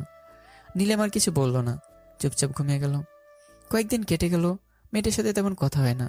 আসলে নীলিমা আর আগের মতো আমার সাথে কথা বলে না। কেন জানি রাতেও চুপচাপ পাশে শুয়ে থাকে। এগুলো দেখে আমার খুব খারাপ লাগে, কিন্তু কিছু বলার নেই। যাই হোক, আজ আমার ফ্লাইট, এ দেশ ছেড়ে চলে যাব। হয়তো আর কখনো ফিরে আসবো না, যদিও সেটা আমার বাবা মা জানেন না। সকাল থেকে সবাই ব্যস্ত। বাড়ির একমাত্র ছেলে পড়াশোনার জন্য দেশের বাইরে যাচ্ছে বলে কথা। সারাদিন ধুমধামের সাথেই কাটলো। মায়ের পাশ হয়ে সালাম নিয়ে মাঠ থেকে দোয়া নিয়ে রওনা দিলাম এয়ারপোর্টের দিকে। সন্ধ্যায় ফ্লাইট। বাবা নীলিমা আমার সাথে যাচ্ছে এয়ারপোর্ট অবধি আমাকে এগিয়ে দিয়ে আসতে। নীলিমা আমার পাশে চুপটি করে বসে গাড়ি জানালা দিয়ে বাইরে তাকিয়ে আছে। ভুল করে পুরো রাস্তা আমার দিকে একবারও তাকায়নি। দেখতে একটি এয়ারপোর্টে পৌঁছে গেলাম। তারপর তাদেরকে বিদায় দিয়ে এয়ারপোর্টের ভেতরে পৌঁছে গেলাম। নীলিমা এখন একটা কথা বলেনি। আমি এয়ারপোর্টের প্রবেশ করে পিছন ঘুরে দেখলাম এক নজরে আমার দিকে তাকিয়ে আছে। চোখ দুটো ছলছল করতেছে। এই বুঝি টুক করে পানি পড়তে শুরু করবে। ব্যাপারটা আমার খুব খারাপ লাগতেছিল। যাই হোক, আমি একটু শান্তির নিঃশ্বাস ফেলে আমার সিটে গিয়ে বসলাম। আজ থেকে আমার আর নীলিমা যন্ত্রণা সহ্য করতে হবে না। আজ থেকে আমার জীবনে আর নীলিমা নামক কোনো শব্দ নেই। ভাবতে কিরকম যেন একটু খুশি খুশি লাগতেছে। তবে মেয়েটাকে ছেড়ে যেতে খুবই খারাপ লাগতেছে। মেয়েটাকে কখনো বুঝতে পারিনি, কখন হাসে কখন কাঁদে কিছুই বোঝা যায় না। বড়ই অদ্ভুত একটা মেয়ে, সবসময় বাড়ি মাতিয়ে রাখতো। এর অদ্ভুত আবদারগুলো অবশ্যই ভালোই লাগতো। না বাবা, আমি ওর কথা ভাববো না। আমি কানে হেডফোন লাগিয়ে হাই ভলিউমে গান শুনতেছি মনের আনন্দে। পুরো জার্নিতে আর নীলিমার কথা একবারও ভাবিনি। তবে বাড়ির কথা বারবার মনে হচ্ছিল। এই শালার উল্লুক মেয়েটার সাথে আমার বিয়ে না হলে আজ আমায় বাড়ি ছেড়ে যেতে হতো না। কোন দুঃখে যে আমার চাচাতো বোন হয়েছিল, আগে জানলে ছোটবেলায় মেরে ফেলতাম, তাহলে আর আমাকে দেশের বাইরে যেতে হতো না। যাই হোক, এতদিনই শান্তি পেলাম। এতদিন আমাকে জ্বালিয়ে মেরেছে, উঠতে বসতে খেতে জ্বালিয়েছে, এমনকি শান্তিতে ঘুমোতেও দেয়নি। মনের ভিতর চটপট করতেছে, কখন পৌঁছাবো জাপানের মাটিতে। এখন আবার হংকং, সিঙ্গাপুর, কুয়ালালামপুর, চায়না বা থাইল্যান্ড হয়ে জাপানে যেতে হয়। এটা ভেবে ভয় লাগে যে এই বিড়ম্বনা প্রহর কখন কাটবে। যাই হোক, একসময় তো পৌঁছবই, হোক সেটা একটু আগে বা পরে। তবুও তো শেষ পর্যন্ত নীলিমার যন্ত্রণা থেকে মুক্তি পেয়েছি। ভেবেছিলাম জাপানে কোনো মতো একটা বিশ্ববিদ্যালয় পড়ার সুযোগ পেলে হবে, তবুও নীলিমার যন্ত্রণা থেকে মুক্তি পাবো। কিন্তু কখনো ভাবিনি তাই ইউনিভার্সিটি অব টোকিওতে পড়ার সুযোগ পাবো। সেই সুবাদে বিশ্বের বৃহত্তম মহানগর টোকিওতেও থাকার ব্যবস্থা হয়েছে। বিশ্বের মধ্যে সব দিক দিয়েই এই শহর শীর্ষে রয়েছে, হোক সেটা জনসংখ্যার দিক দিয়ে বা আয়তনের বা ঘনবসতির দিক দিয়ে বা শিল্প প্রতিষ্ঠানের দিক দিয়ে। জাপানের 10 ভাগের 1 ভাগ জনগোষ্ঠী এই শহরে বসবাস। আবার 2011 সালে এই জরিপে বিশ্বের অন্যতম 500টি শিল্প প্রতিষ্ঠানের মধ্যে 51টি রয়েছিল টোকিও শহরে অবস্থিত শিল্প প্রতিষ্ঠান। আর আগে এত কোনো শিল্প প্রতিষ্ঠান কোনো শহরে দেখা যায়নি। এমন একটি শহরে থাকার সুযোগ পেয়ে খুব ভালোই লাগতেছে। শহরটা আসলে আমার মনের মতো। আবার অবাক হলাম যখন জানতে পারলাম যে 2016 অনুযায়ী এটা জাপানের একমাত্র বেসরকারি বিশ্ববিদ্যালয় যার কোনো শিক্ষার্থী নোবেল পুরস্কার অর্জন করেছে, এবং এশিয়ার একমাত্র বেসরকারি বিশ্ববিদ্যালয়ে যার কোনো শিক্ষার্থী প্রাকৃতিক বিজ্ঞানে নোবেল পুরস্কার পেয়েছেন। আমি পদার্থ বিজ্ঞানের উপরই পড়াশোনার উদ্দেশ্যে এসেছি। যাই হোক, শেষ পর্যন্ত নরিতা আন্তর্জাতিক বিমানবন্দরে পৌঁছে গেলাম। বন্দর ছেড়ে সোজা রওনা দিলাম আমার বিশ্ববিদ্যালয়ের উদ্দেশ্যে, টোকিওর শিনজুকুতে। এখন আমি আমার বিশ্ববিদ্যালয়ের গেটের সামনে দাঁড়িয়ে আছি। মনে অনেক প্রশান্তি লাগতেছে। একসময় আমার স্বপ্ন ছিল এই বিশ্ববিদ্যালয়ে পড়া, কিন্তু রিমের আকস্মিক মৃত্যুতে আমি সেই স্বপ্নটার কথা ভুলে গেছিলাম। কিন্তু শেষ পর্যন্ত আমি আমার স্বপ্নটাকে ছুঁতে পেরেছি। ইউনিভার্সিটির আশেপাশে থাকার ব্যবস্থা হয়েছে, সেখানকার উদ্দেশ্যে রওনা দিলাম। সেখানে পৌঁছে আমার রুমে গিয়ে ফ্রেশ হয়ে দিলাম এক ঘুম। একেবারে পরদিন সকালে ঘুম থেকে উঠলাম, ফ্রেশ হয়ে নাস্তা করে ইউনিভার্সিটির উদ্দেশ্যে রওনা দিলাম। সবকিছুই নতুন, রাস্তাঘাট, মানুষ, ভালোই লাগতেছে। প্রথম দিন ক্লাস করতে অনেক অসুবিধা হলো, যদিও লেকচারে ইংরেজি ভাষা ব্যবহার করেছেন, তবে মাঝে মাঝে প্রফেসররা যখন জাপানি ভাষা ব্যবহার করেন তখন মনে হয় কেউ যেন কানের মধ্যে গোতাগুতি শুরু করছে। ইউনিভার্সিটি থেকে ফিরে এলাম, দুপুরে লাঞ্চ করার জন্য রওনা দিলাম হিরোশিমার উদ্দেশ্যে। আমি আগে থেকে ভ্রমণপ্রিয়, নতুন কিছু সম্পর্কে দেখার বা জানার আগ্রহ জন্মগত থেকেই। তাই এখানে এসে আর হিরোশিমা পিস মেমোরিয়াল পার্ক দেখার সুযোগ দেরি করতে চাইলাম না। এখানে এসে দিনগুলো ভালোই কাটছে, অনেক দিন কেটে গেল এভাবেই। 2টা বছর কেমনে কাটলো বুঝতে পারলাম না। ইউনিভার্সিটিতে অনেক মজা হচ্ছে, আগের মতো ক্লাসগুলো অতটা সমস্যা হয় না। এখন একটু জাপানি ভাষাও শিখে গিয়েছি, প্রায় কোনো না কোনো জাপানের ঐতিহ্যবাহী স্থানে যাই। জাপানের অন্যতম ঐতিহ্যবাহী স্থানগুলো মাউন্ট ফুজি, ইম্পেরিয়াল টোকিও, কওটা ইত্যাদি। যতগুলো ঐতিহ্যবাহী স্থান আছে কোনোটাও দেখা বাকি নেই। রাতে বিছানায় শুয়েছি, হঠাৎ কি যেন মনে পড়ে লাগেজ ঘাটাঘাটি করতে নজরে পড়ে নীলিমার দেওয়া সে পাঞ্জাবিটা। এতদিনে নীলিমার কথা প্রায় ভুলে গেছিলাম, কিন্তু হঠাৎ তোর দেওয়া পাঞ্জাবিটার দিকে নজর পড়তেই মনে পড়ে গেল মেয়েটার কথা। মাঝে মাঝে বাড়িতে ফোন করে মা বাবার সাথে কথা বলতাম। নীলিমা কথা বলতে চাইলে নানা অজুহাতে ফোনটা কেটে দিতাম। শুনেছি গত বছর নাকি ঢাকা মেডিকেল বিশ্ববিদ্যালয়ে চান্স পেয়েছে। নীলিমার মেডিকেলে চান্স পাওয়ার বেশি খুশি হয়েছিলাম। আমি তো আর দেশেই ফিরবো না, ডক্টর হলে তা ভালো দেখে একটা ছেলের সাথে আবার বিয়ে দিতে বলবো। নীলিমার কথাগুলো আজকাল একটু বেশি মনে পড়তেছে। এতদিন তো কিছুই মনে হয়নি, 2টা বছর একবার ভাবিনি ওর কথা। তাহলে হঠাৎ আবার কি হলো যে নীলিমার কথা ভাবতে লাগলাম? যাই হোক, মেয়েটা সবসময় আমার কাছে নানা আবদার করতো। এখন কি কারো কাছে আবদার করে না? কারো হাত থেকে তুলে খাওয়ার জন্য বিভিন্ন অজুহাত খোঁজে না? করবে বা কার কাছে? আমি তো দেশে নেই। আচ্ছা, মেয়েটা কি আজ রাতের বেলা ঘুমানোর সময় কারোর জন্য অপেক্ষা করে না? কারো ওকে মাথা রেখে ঘুমানোর জন্য জোর করে না? আচ্ছা, নীলিমার দিনগুলো কেমন কাটছে? আমি তো স্বার্থপরের মতো চলে এলাম, ওই কি আমার জন্য কান্নাকাটি করে? ও কি ভালো আছে? আমি মেয়েটার সাথে বড়ই অন্যায় করেছি। আমার কি উচিত হয়েছে এমনটা করা? যতই হোক, ও তো আমার শরীর মোতাবিক বউ। আমি এসব ভাবতে ভাবতেই মাথায় যন্ত্রণা শুরু হয়ে গেল। আর কিছুই ভাবতে পারলাম না। কিছুক্ষণ চোখ বন্ধ করে শুয়ে রইলাম। একটু পর চোখটা খুলে ফোনটা হাতে নিয়ে অজান্তে ঘাটাঘাটি করছিলাম। কি যেন ভেবে এফবিতে ক্লিক করতেই 2টা আইডির অপশন বেশি আসলো। একটা হৃদয় খান, আর একটা সেই পুরনো আইডি অভিযান। ও আইডিতে গত 2 বছরে একবারও যাওয়া হয়নি। ভেবেছিলাম আমি আর ওই দেশের কোনো কিছুর মায়ে আটকে পড়তে চাই না, তাই দেশের কোনো কিছুর সাথে সম্পর্ক রাখিনি। আজ যেন কি ভেবে অভিযান আইডিতে ক্লিক করতেই আইডিটা লগ ইন হয়ে গেল। আইডিতে ঢোকার পর দেখলাম হাজার হাজার নোটিফিকেশন, ফ্রেন্ড রিকোয়েস্ট, SMS এসছে। ইনবক্সের মেসেজগুলো দেখতে দেখলাম আমার অনেক ফ্রেন্ড SMS দিয়েছে। কেউ কেউ আবার SMS এর কোনো রেসপন্স না পায় আর কখনো কথা বলবেন এমন কিছু বলে ফেলেছে আগের মাথায়। কি যেন ভেবে রিকোয়েস্টগুলো চেক করছিলাম। দেখতে দেখতে একবার নিচের দিকে আসলাম, দেখলাম একবারে নিচে দেখলাম একটা মেয়ে রিকোয়েস্ট, সাদা অ্যাপ্রন পরে একটা প্রোফাইল পিক দেওয়া, নাম নীলিমা চৌধুরী। হ্যাঁ, সে আর কেউ না, আমারই একমাত্র বউ। আইডিটার উপর ক্লিক করতে ভেসে আসলো নীল শাড়ি পরা একটা পিক। কতকাল হয়ে গেছে নীলুকে দেখি না। সেই পিচ্চি নীলু আজ অনেক বড় হয়েছে, দেখতেও লাগতেছে মাশাল্লাহ। আমি নীলিমার প্রোফাইলে আপলোড করা সমস্ত পিক একটা একটা করে দেখতে লাগলাম। দেখতে দেখতে কোন এক ঘোরের মাঝে হারিয়ে গেলাম, যেখানে রয়েছে আমি আর শুধু নীলু। হঠাৎ এই ঘোর কাটতেই নিজের মাথায় একটা টোকা দিয়ে বললাম, এসব কি ভাবছি? ধুর, ও আমার চাচাতো বোন, আর ওইটুকুতে সীমাবদ্ধ থাকবে। এরপর আরও একটা বছর কেটে গেল। 3 বছর হলো বিদেশের মাটিতে। কিছুদিন পর আমার এক্সাম, তাহলে আমার পড়াশোনা শেষ, PhD কমপ্লিট। ইনশাল্লাহ ভালো মতো এক্সামটা দিতে পারলে গুগলে মার্কেটিং ম্যানেজারের পদে চাকরিটা পাওয়ার সুযোগ রয়েছে, যার স্টার্টিং স্যালারি 93,000 মার্কিন ডলার। কিন্তু আজকাল নীলিমার কথা একটু বেশি মনে পড়তেছে। সময় পেলে নীলিমার আইডিটা থেকে ঘুরে আসি। নীলিমার সেই দুষ্টু মিষ্টি আবদারগুলো খুব মনে পড়ে। নীলিমাকে নিয়ে ভাবতে বেশ ভালো লাগে। কেন মনে হচ্ছে ব্যাপারটা নিয়ে আমার এক জাপানি বন্ধু শিনচুকিকে সব খুলে বলায় সে যা বলল তার জন্য মোটেও প্রস্তুত ছিলাম না। সে বলল, তখন সে জাপানিজ ভাষায় বলেছিল, আমি আপনাদেরকে বাংলায় বলছি। সে বলল, রিমির সাথে তোমার যে সম্পর্ক ছিল তা সম্পূর্ণ আবেগময়। আসলে তুমি নীলিমাকে ভালোবেসেছিলে, কিন্তু কখনো বুঝতে পারোনি। তারপর আমি ওর সাথে একটা কথা না বলে চলে আসলাম। বিছানায় শুয়ে থেকে ব্যাপারটা নিয়ে ভাবছি। অনেক ভাবাভাবির পর বুঝতে পারলাম আসলে ওদের কথাই ঠিক। সেদিন নীলিমা বলেছিল যে তুমি রিমিকে না আমাকে ভালোবাসো। আজ বুঝতে পারলাম সেই কথা। হ্যাঁ, আজ আমি বুঝতে পারছি আমি নীলিমাকে ভালোবাসি। নীলিমার সাথে খুব কথা বলতে ইচ্ছে করছে।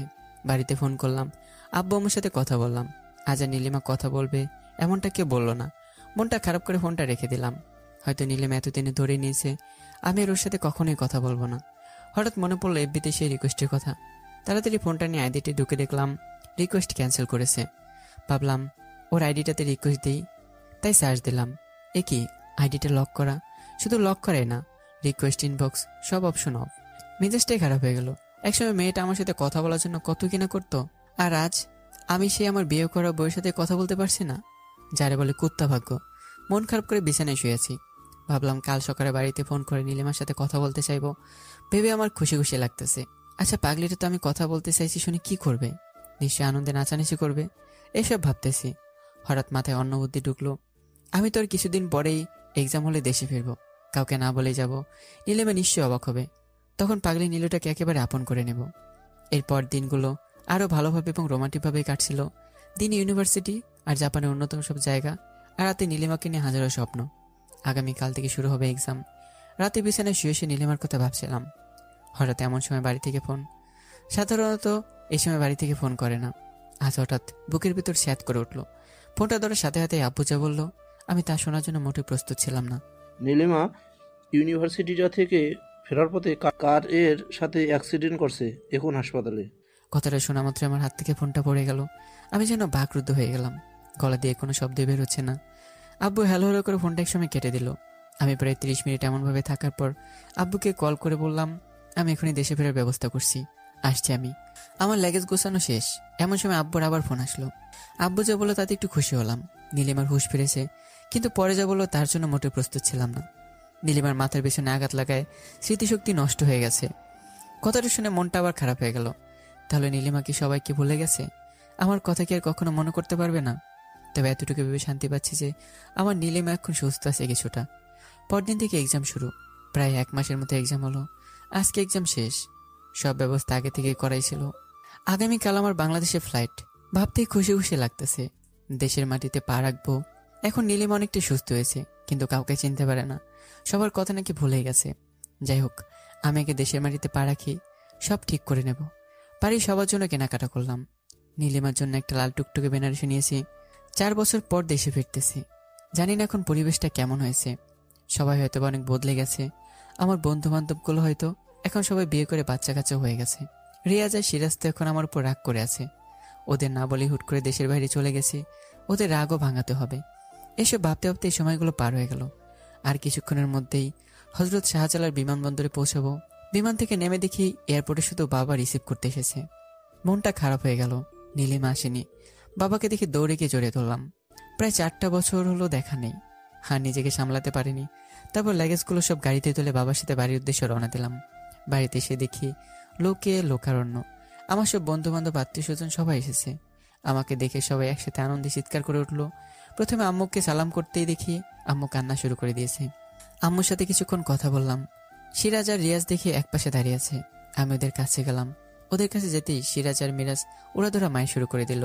শালা, আমাদের না বলে চলে গেছিলি। আমরা তো তোর কেউ না, তাই না? খুব স্বার্থপর হয়েছিস। কতগুলো SMS দিছি FB-তে, একটারও রিপ্লাই করিস নে। আরে দোস্ত, সরি, একটু বেশি ব্যস্ত ছিলাম। মিথ্যা বলা ছাড়া আর কোনো উপায় নেই, কারণ মার খেতে হবে। ব্যস্ত ছিলি, তাই না? এখন আমাদের কি ব্যস্ততা শিখাইতে আসছিস, তাই না? আমরা সব বুঝি। সরি দোস্ত, এই যে কান ধরছি, আর এমন হবে না। আমার কান ধরতে দেখে সিরাজ আর রিয়াজ দুজনে আমাকে জোরে ধরে কান্না শুরু করে দিল। আরে দোস্ত থাম, এবার তো আমি ফিরছি না। আর তোদের না বলে যাও তো দূরের কথা, যাবই না তোদের ছেড়ে। এক একে সব আত্মীয় স্বজনের সাথে কুশল বিনিময়টা শেষ হয়ে গেল। কিন্তু একজনের অনুপস্থিতিটা আমি লক্ষ্য করলাম। নীলিমাকে কোথাও দেখলাম না। আম্মুকে জিজ্ঞাসা করতেই বলল ও রুমে আছে। আমি একদৌড়ে রুমে চলে গেলাম। রুমে গিয়ে দেখি নীলিমা ব্যালকনিতে দাঁড়িয়ে আকাশের দিকে তাকিয়ে কি যেন দেখছে। আমি নীলু বলতেই সে ঘুরে তাকায়। নীলু? আরে ভাইয়া, আপনি আসছেন? 4 বছর পর দেশে ফিরে বউয়ের মুখে ভাইয়া ডাকটা শুনে মেজাজটা খারাপ হয়ে গেল। তবুও নিজেকে সংযত করে বললাম, আমি তোমার ভাই হব কেন? কে বলেছে আমি তোমার ভাইয়া? আপনার আম্মু আব্বু তো আমাকে তাদেরকে আম্মু আব্বু বলে ডাকতে বলেছে, তাহলেই তো আপনি ভাইয়া হন না? আর আমি তোমার ভাইয়া হতে যাব কোন দুঃখে?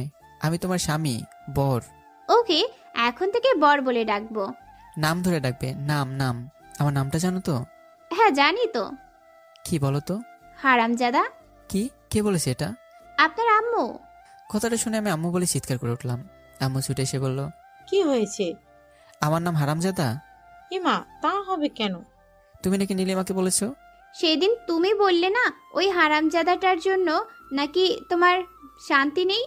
আরে, এইটা তো আমি এমনি বলছি। ওর নাম হৃদয়। হৃদয় বলে ডাকবে আমাকে, ওকে? আচ্ছা। আমি আর কথা না বাড়িয়ে ফ্রেশ হয়ে দুপুরে খাওয়া দাওয়া করে বেরিয়ে পড়লাম আমার সেই চিরচেনা শহরটা ঘুরতে। সারা বিকেল ঘোরাঘুরি করলাম। বন্ধু বান্ধবের সাথে দেখা করলাম। অনেকদিন পর তাদের সাথে দেখা। এক একটা তো হাতির মতো মোটা হয়ে গেছে। তাদের সাথে আড্ডা দিয়ে সন্ধ্যায় বাসায় ফেললাম। রাতে ডিনার শেষ করে রুমের দরজা এসে দেখি নীলিমা খাটের মাঝখানে বসে আছে। আমাকে রুমে ঢুকতে দেখে, কি করছেন? একটা মেয়ের রুমে ছেলে মানুষ হয়ে এত রাতে ঢুকছেন? বেরিয়ে যান এক্ষুনি। কি? আপনার একটা মেয়ের রুমে ঢুকতে লজ্জা করে না? আজব, আমি তো তোর বর। তো তাই বলে আপনি আমার রুমে আসবেন? তা কোথায় যাব? সেটা আমি কি করে বলবো? আম্মু। দৌড়ে গিয়ে নীলিমার মুখটা চেপে ধরলাম। এই আম্মুকে ডাকছিস কেন? আমি আম্মুকে বলে দেব তুমি আমার রুমে আসছো। তুমি ভালো না, বদমাইশ, খারাপ ছেলে কোথাকার, লুচ্চা, লাল টিকটিকি, তেলাপোকা, বান্দর, হনুমান। আরে বোন, আমি আসলে সমস্যা কোথায়? আম্মু বলেছে কোনো ছেলের সাথে কথাও না বলতে, ইউনিভার্সিটিতে গিয়ে সবার থেকে দূরে দূরে থাকতে, আর তুমি ডাইরেক্ট আমার রুমে চলে আসছো। এতক্ষণে ব্যাপারটা আমি বুঝতে পারলাম।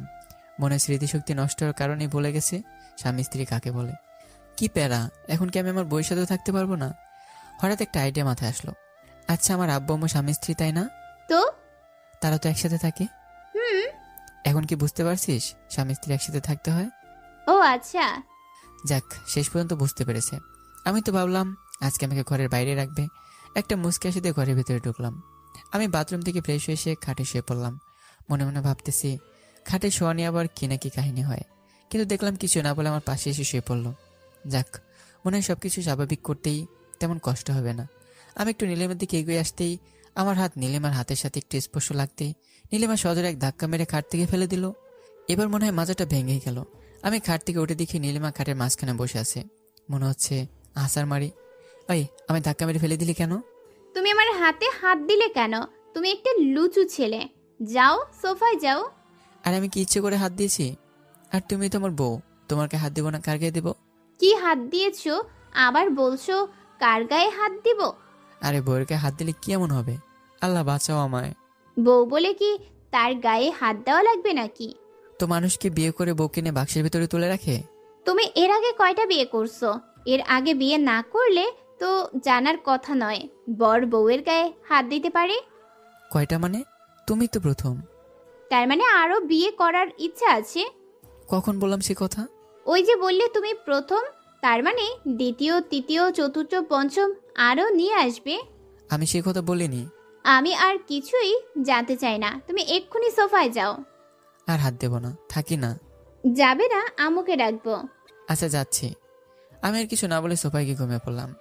ধুর, একসময় খাটে শোয়ার সুযোগ থাকলেও শুতে চাইতাম না, আর আজ খাটে শুতে চেয়েও সোফায় শুতে হচ্ছে। এভাবে কেটে গেল কয়েকদিন। আমি এখন নীলিমার যন্ত্রণায় পুরো অতিষ্ঠ হয়ে গেছি। মনে হচ্ছে বাড়িঘর ছেড়ে এখন পাবনা যায়, বাড়িতে ফিরতে ইচ্ছে করে না। মেয়েটাকে বিয়ে করার পর থেকে আমার জীবনটা তেজপাত হয়ে গেছে। আমি ডাইনে গেলেও বামে যায়, আর আমি বাই গেলেও ও ডাইনে যায়। মন চাইতেছে সবকিছু সাইডে হিমালয়ে চলে যায়। রাতে বেলকনিতে বসে আছি আর এসব ভাবতেছি। অনেক রাত হয়েছে, নীলিমা এখন আসলো না রুমে, তাই বের হয়ে আসছিলাম। রান্না করে কাছে আসতে যা শুনলাম তার জন্য মোটেও প্রস্তুত ছিলাম না। বড় আম্মু, হৃদয় তো এখন দেশে ফিরেছে, আর এতদিনে অনেক জ্বালিয়েছে। এখন কি সবকিছু স্বাভাবিক করে নিলে হয় না? অনেক দিনই তো স্মৃতিশক্তি হারানোর অ্যাক্টিং করলাম। না নীলু, আরো কিছুদিন। ও তোরে অনেক কষ্ট দিয়েছে, আরো কিছুদিন এভাবে থাকতে দে। আমি এসব শুনে পুরোটাই হতভঙ্গ হয়ে গেলাম। তার মানে সবই অভিনয়? বাহ, আমার মায়ের মাথা যারে বলে ঘরের শত্রু বিভীষণ। আমি রাগে গজগজ করতে করতে রুমে গেলাম। গিয়ে ব্যালকনিতে দাঁড়িয়ে থেকে ভাবছি কি করা যায়। অনেক কষ্টে রিমিকে বলে 4 বছর পর দেশে ফিরে যখন ভাবলাম বউনের সুখে সংসার করব, তখন দেখি বউ স্মৃতিশক্তি হারিয়ে ভুলেই গেছে আমি তার স্বামী। কিন্তু তখন অতটা খারাপ লাগেনি। স্মৃতিশক্তি হারিয়ে রোজ এত জ্বালিয়েছে, তখন অতটা খারাপ লাগেনি। যতটা খারাপ লাগছে যখন জানতে পারলাম সবকিছু মিথ্যা অভিনয় ছিল। নীলিমা স্মৃতিশক্তিহীন না। মেজাজ খারাপ করে বেলকনিতে দাঁড়িয়েছিলাম। দেখলাম একটু পরে নীলিমা রুমে এসে খাটে শুয়ে পড়ল। মহারানী এখনো জানে না যে আমি জানতে পেরেছি তার সব অভিনয়ের কথা। আমি কিছু না বলে সবাইকে শুয়ে পড়লাম। নীলিমা তা দেখে কিছুক্ষণ আমার দিকে এক দৃষ্টিতে তাকিয়ে রইল। হয়তো কিছুটা অবাক হয়েছে। যে ছেলেটা রোজ রাতে তার সাথে খাটে শোয়ার জন্য বাহানা খুঁজত, সে আজ নিজে থেকে সোফায় শুয়ে আছে। অবাক হওয়ারই কথা। একটু পরে নীলিমা উঠে আমার মাথার পাশে এসে দাঁড়ালো। সোফায় শুয়ে আছে যে? তো কোথায় ঘুমাবো? কোথায় আবার, খাটে? না, একটা মেয়ের সাথে খাটে ঘুমানো ঠিক হবে না। মেয়ের সাথে কোথায় ঘুমাচ্ছ? তুমি তোমার বউয়ের সাথে ঘুমাচ্ছ। তুমি তো বললে বউয়ের সাথে ঘুমানো যায়। এসব মিথ্যে বলেছি তোমার সাথে থাকার জন্য। ও আচ্ছা। নীলিমা আর কিছু না বলেই চলে গেল। দেখলাম নীলিমা মনটা অনেক খারাপ। আমি মনে মনে হাসতেছি। আমার সাথে অ্যাক্টিং। এবার বুঝবে নীলু, কত ধানে কত চাল, কোন দিক দিয়ে যায় কোন দিকের হাল। সকালে ঘুম থেকে উঠে ফ্রেশ হয়ে ব্রেকফাস্ট করতে গেলাম। দেখলাম নীলু এসে আমার পাশে চেয়ারে বসতেছে। তা দেখে আমি উঠে অন্য চেয়ারে চলে গেলাম। নীলু কিছু না বলে তাকিয়ে রইল। আমার অনেক জ্বালিয়েছ নীলু। ভেবেছিলাম দেশে ফিরে কোথায় বউনে শান্তিতে সংসার করব, আর তুমি কি করলা? অ্যাক্টিং। আমিও কম অ্যাক্টিং পারি না। দেখো তোমার কি অবস্থা করি। এরপর থেকে আমি আবার নীলুর সাথে তেমন কথা বলতাম না। রাতে সোফায় ঘুমাতাম। নীলু কথা বলতে আসলে এড়িয়ে যেতাম। দেখলাম নীলু আবার কষ্ট পাচ্ছে, কিন্তু আমি কি করব বুঝতে পারছি না। আমি যদি আবার তাকে আপন করে নিতে যাই তাহলে সে আবার অ্যাক্টিং শুরু করবে। কিছু ভাবতে না পেরে রিয়াজকে ফোন করে বিকালে দেখা করতে বললাম। কি হয়েছে হঠাৎ তলব? আরে দোস্ত, আমি আর প্যারা নিতে পারতেছি না। কি হয়েছে খুলে বল আমায়। আমি এরপর রিয়াজকে শুরু থেকে সবকিছু খুলে বললাম। আসলেই চিন্তার ব্যাপার। আচ্ছা, আমাকে একটু ভাবার সময় দে। আচ্ছা। রাতে ব্যালকনিতে দাঁড়িয়ে ভাবছি রিয়াজ কি কোনো উপায় বের করতে পারবে। এমন সময় রিয়াজের ফোন আসলো। হ্যালো দোস্ত, আইডিয়া পাইছি। যাক দোস্ত, তুই আমারে বাঁচালি। কাল আমার বাসায় আসিস, সব বলবনি। Okay, good night, have a nice dream. Good night. আমি খুশি মনে যে ঘুমিয়ে পড়লাম। পরদিন রিয়াজের বাসায় চলে গেলাম। কলিং বেল চাপতে রিয়াজ এসে দরজা খুলে দিল। আমি তো ভেতরে ঢুকো অবাক। আমার ছোটবেলার বান্ধবী সামিও আছে এখানে। কি রে তুই? হ্যাঁ আমি। শালা হারামি, বিয়েতে তো দাওয়াতও দিসনি। সরি রে দোস্ত, সবকিছু হুট করে হয়ে গেছে। আচ্ছা ঠিক আছে। ওটাই তোর ভাবি। মানে? 2 বছর হলো আমাদের বিয়ে হয়েছে। শেষ পর্যন্ত বান্ধবীকে শালা লুচ্চা, তুই সেই লুচ্চাই থেকে গেলি। বান্ধবীকে পাওয়ার জন্য একটু লুচ্চা হলে সমস্যা নাই। চুপ করবা, লুচু কোথাকার। আচ্ছা আচ্ছা, আমি সামিয়াকে তোদের ব্যাপারে সব কথা বলেছি। এবার তুই শোন কি করতে হবে। এরপর রিয়াজ আমাকে সবকিছু খুলে বলল। শোন, তোরা দুজন এমন অভিনয় করবি যাতে মনে হয় তোরা অনেকদিন ধরে প্রেম করিস। আর নীলিমা এটা জানতে পারলে অবশ্যই সে রাগের মাথায় স্বীকার করবে যে তার স্মৃতিশক্তি নষ্ট হয়ে যায়নি। পরিকল্পনা মোতাবেক পরদিন আমি নীলিমাকে নিয়ে পার্কে গেলাম। পার্কে নীলিমাকে নিয়ে একটা বেঞ্চে বসে আছি। পরিকল্পনা মোতাবেক সামিয়া পার্কে এলো। তোমার আসতে এত দেরি হলো কেন? আরে বলো না, রাস্তায় অনেক জ্যাম ছিল। ওকে। আমি নীলিমাকে উদ্দেশ্য করে বললাম, নীলু, এ হলো সামিয়া। অনেকদিন আগে থেকে আমরা একে অপরকে ভালোবাসি। আমার কথাটা বলার সাথে সাথে দেখি নীলুর দুচোখ রক্তের মতো লাল হয়ে গেছে। আমি নীলুকে আর একটু রাগানোর জন্য বললাম, তুই এখানে একটু বসে থাক, আমরা দুজন একটু ঘুরে আসি। কথাটা বলে আমি যখন ওইদিকে সামিয়াকে নিয়ে একটু হাঁটা শুরু করবো, নীলু আমার সামনে এসে শার্টের কলার চেপে ধরলো। ওই ওটা তোর কোন জন্মের গার্লফ্রেন্ড? আমাকে মিথ্যা বলিস? আরে অনেকদিন আগের। আবার মিথ্যা বলিস? ও তোর গার্লফ্রেন্ড না। কেন মিথ্যা বলছিস? বল কে ও? আরে তোর স্মৃতিশক্তি নষ্ট হয়ে যাওয়ার জন্যই মনে নেই, ও আমার ছোটবেলার গার্লফ্রেন্ড। নীলিমা প্রচন্ড রাগে ফুলতে ফুলতে মুখ ফসকে বলে ফেললো, আমার স্মৃতিশক্তি নষ্ট হয়ে যায়নি, যায়নি, যায়নি, যায়নি। আরে অ্যাক্সিডেন্টে তো তোর স্মৃতিশক্তি নষ্ট হয়ে গেছে, তাই তুই মনে করতে পারছিস না? বললাম না আমার স্মৃতিশক্তি নষ্ট হয়ে যায়নি। আরে আব্বু বলেছে তোর স্মৃতিশক্তি নষ্ট হয়ে গেছে, তাই তুই মনে করতে পারছিস না। ও আমার গার্লফ্রেন্ড, তাই না সামিয়া? সামিয়ার দিকে ঘুরিয়ে তাকিয়ে কথাটা বলতে আবার নীলিমা চিৎকার করে বলে উঠলো, বললাম তো আমার স্মৃতিশক্তি নষ্ট হয়ে যায় নাই। তুমি আমাকে ছেড়ে বিদেশে চলে যাওয়ায় আমি অ্যাক্টিং করেছি, সবকিছু নাটক ছিল, সবকিছু সাজানো। তাই নাকি? হ্যাঁ হ্যাঁ হ্যাঁ। আমার বিশ্বাস হয় না। তোমার বিশ্বাস করা লাগবে না। নীলিমা কথাটা বলে আমাকে টানতে টানতে বাড়ি নিয়ে আসলো। রুমের ভিতরে আসতেই আমি আর আমার হাসি আটকে রাখতে পারলাম না। নীলিমার দিকে তাকিয়ে একটা অট্ট হাসি দিলাম। নীলিমা আমার দিকে অবাক হয়ে তাকিয়ে রইল। মেয়েটা হয়তো বুঝতে পারছে না কিছুই। যাক, শেষ পর্যন্ত তাহলে স্বীকার করলি তুই অ্যাক্টিং করছিলি। তার মানে? আমি সেদিন তোকে আর আম্মুকে রান্না করে কথা বলার সময় সব শুনেছিলাম। নীলিমা, তার মানে তুমি সব জানতে? কথাটা বলে নীলিমা আমার বুকে কিলঘুষি মারতে শুরু করলো। আমি নীলুকে শক্ত করে জড়িয়ে ধরলাম। সরি নীলু, আমি বুঝতে পারিনি তোমায় কত ভালোবেসে ফেলেছি। তুমি কি আমার আধার করে আলো হবে? আগে বলো, সামিয়াটা আবার কে? আরে ও আমার ছোট্টবেলার বান্ধবী আর রিয়াজের বর্তমান বউ। আমাদের কথা শুনে ওই আইডিয়াটা দেয়। তাইলে ঠিক আছে। কি ঠিক আছে? কিছু না, এবার আমায় প্রপোজ করো। আমি সব প্রপোজ টপোজ পারি না। কি অন্য মেয়ে বললেই নেচে নেচে প্রপোজ করতে, এখন নিজের বউকে প্রপোজ করতে পারো না? করতেছি। হুম। আমি বেলকনি থেকে গোলাপ ধরা একটা ফুল গাছের টপ সহ নিয়ে এসে হাঁটু গেড়ে বসে বললাম, কবির লেখা যত কবিতা, শিল্পীর আঁকা যত ছবি, তোমার রূপের কাছে হার মেনে যায় যেন সবই। তুমি কি হবে আমার পথ চলার সঙ্গী? রোজ করবো মোরা নিত্য নতুন ভঙ্গি। হুম, তবে একটা জিনিস বুঝলাম না, মানুষ ফুল দিয়ে প্রপোজ করে আর তুমি ফুলের টব দিয়ে কেন? গাছের কাছে তার ফুলগুলো সন্তানের মতো।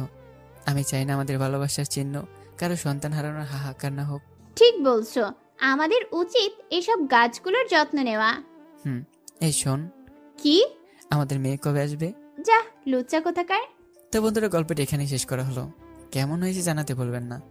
মনে হয় না তেমন একটা খারাপ হয়েছে, আবার এতটা ভালো হয়েছে সেটা আমি বলতে পারবো না। এগুলো আপনাদের উপরে ছেড়ে দিলাম। তো কমেন্ট করে জানাবেন কেমন হয়েছে। ভালো হলে অবশ্যই লাইক, কমেন্ট আর সাবস্ক্রাইবটা করে দেবেন। আল্লাহ হাফেজ।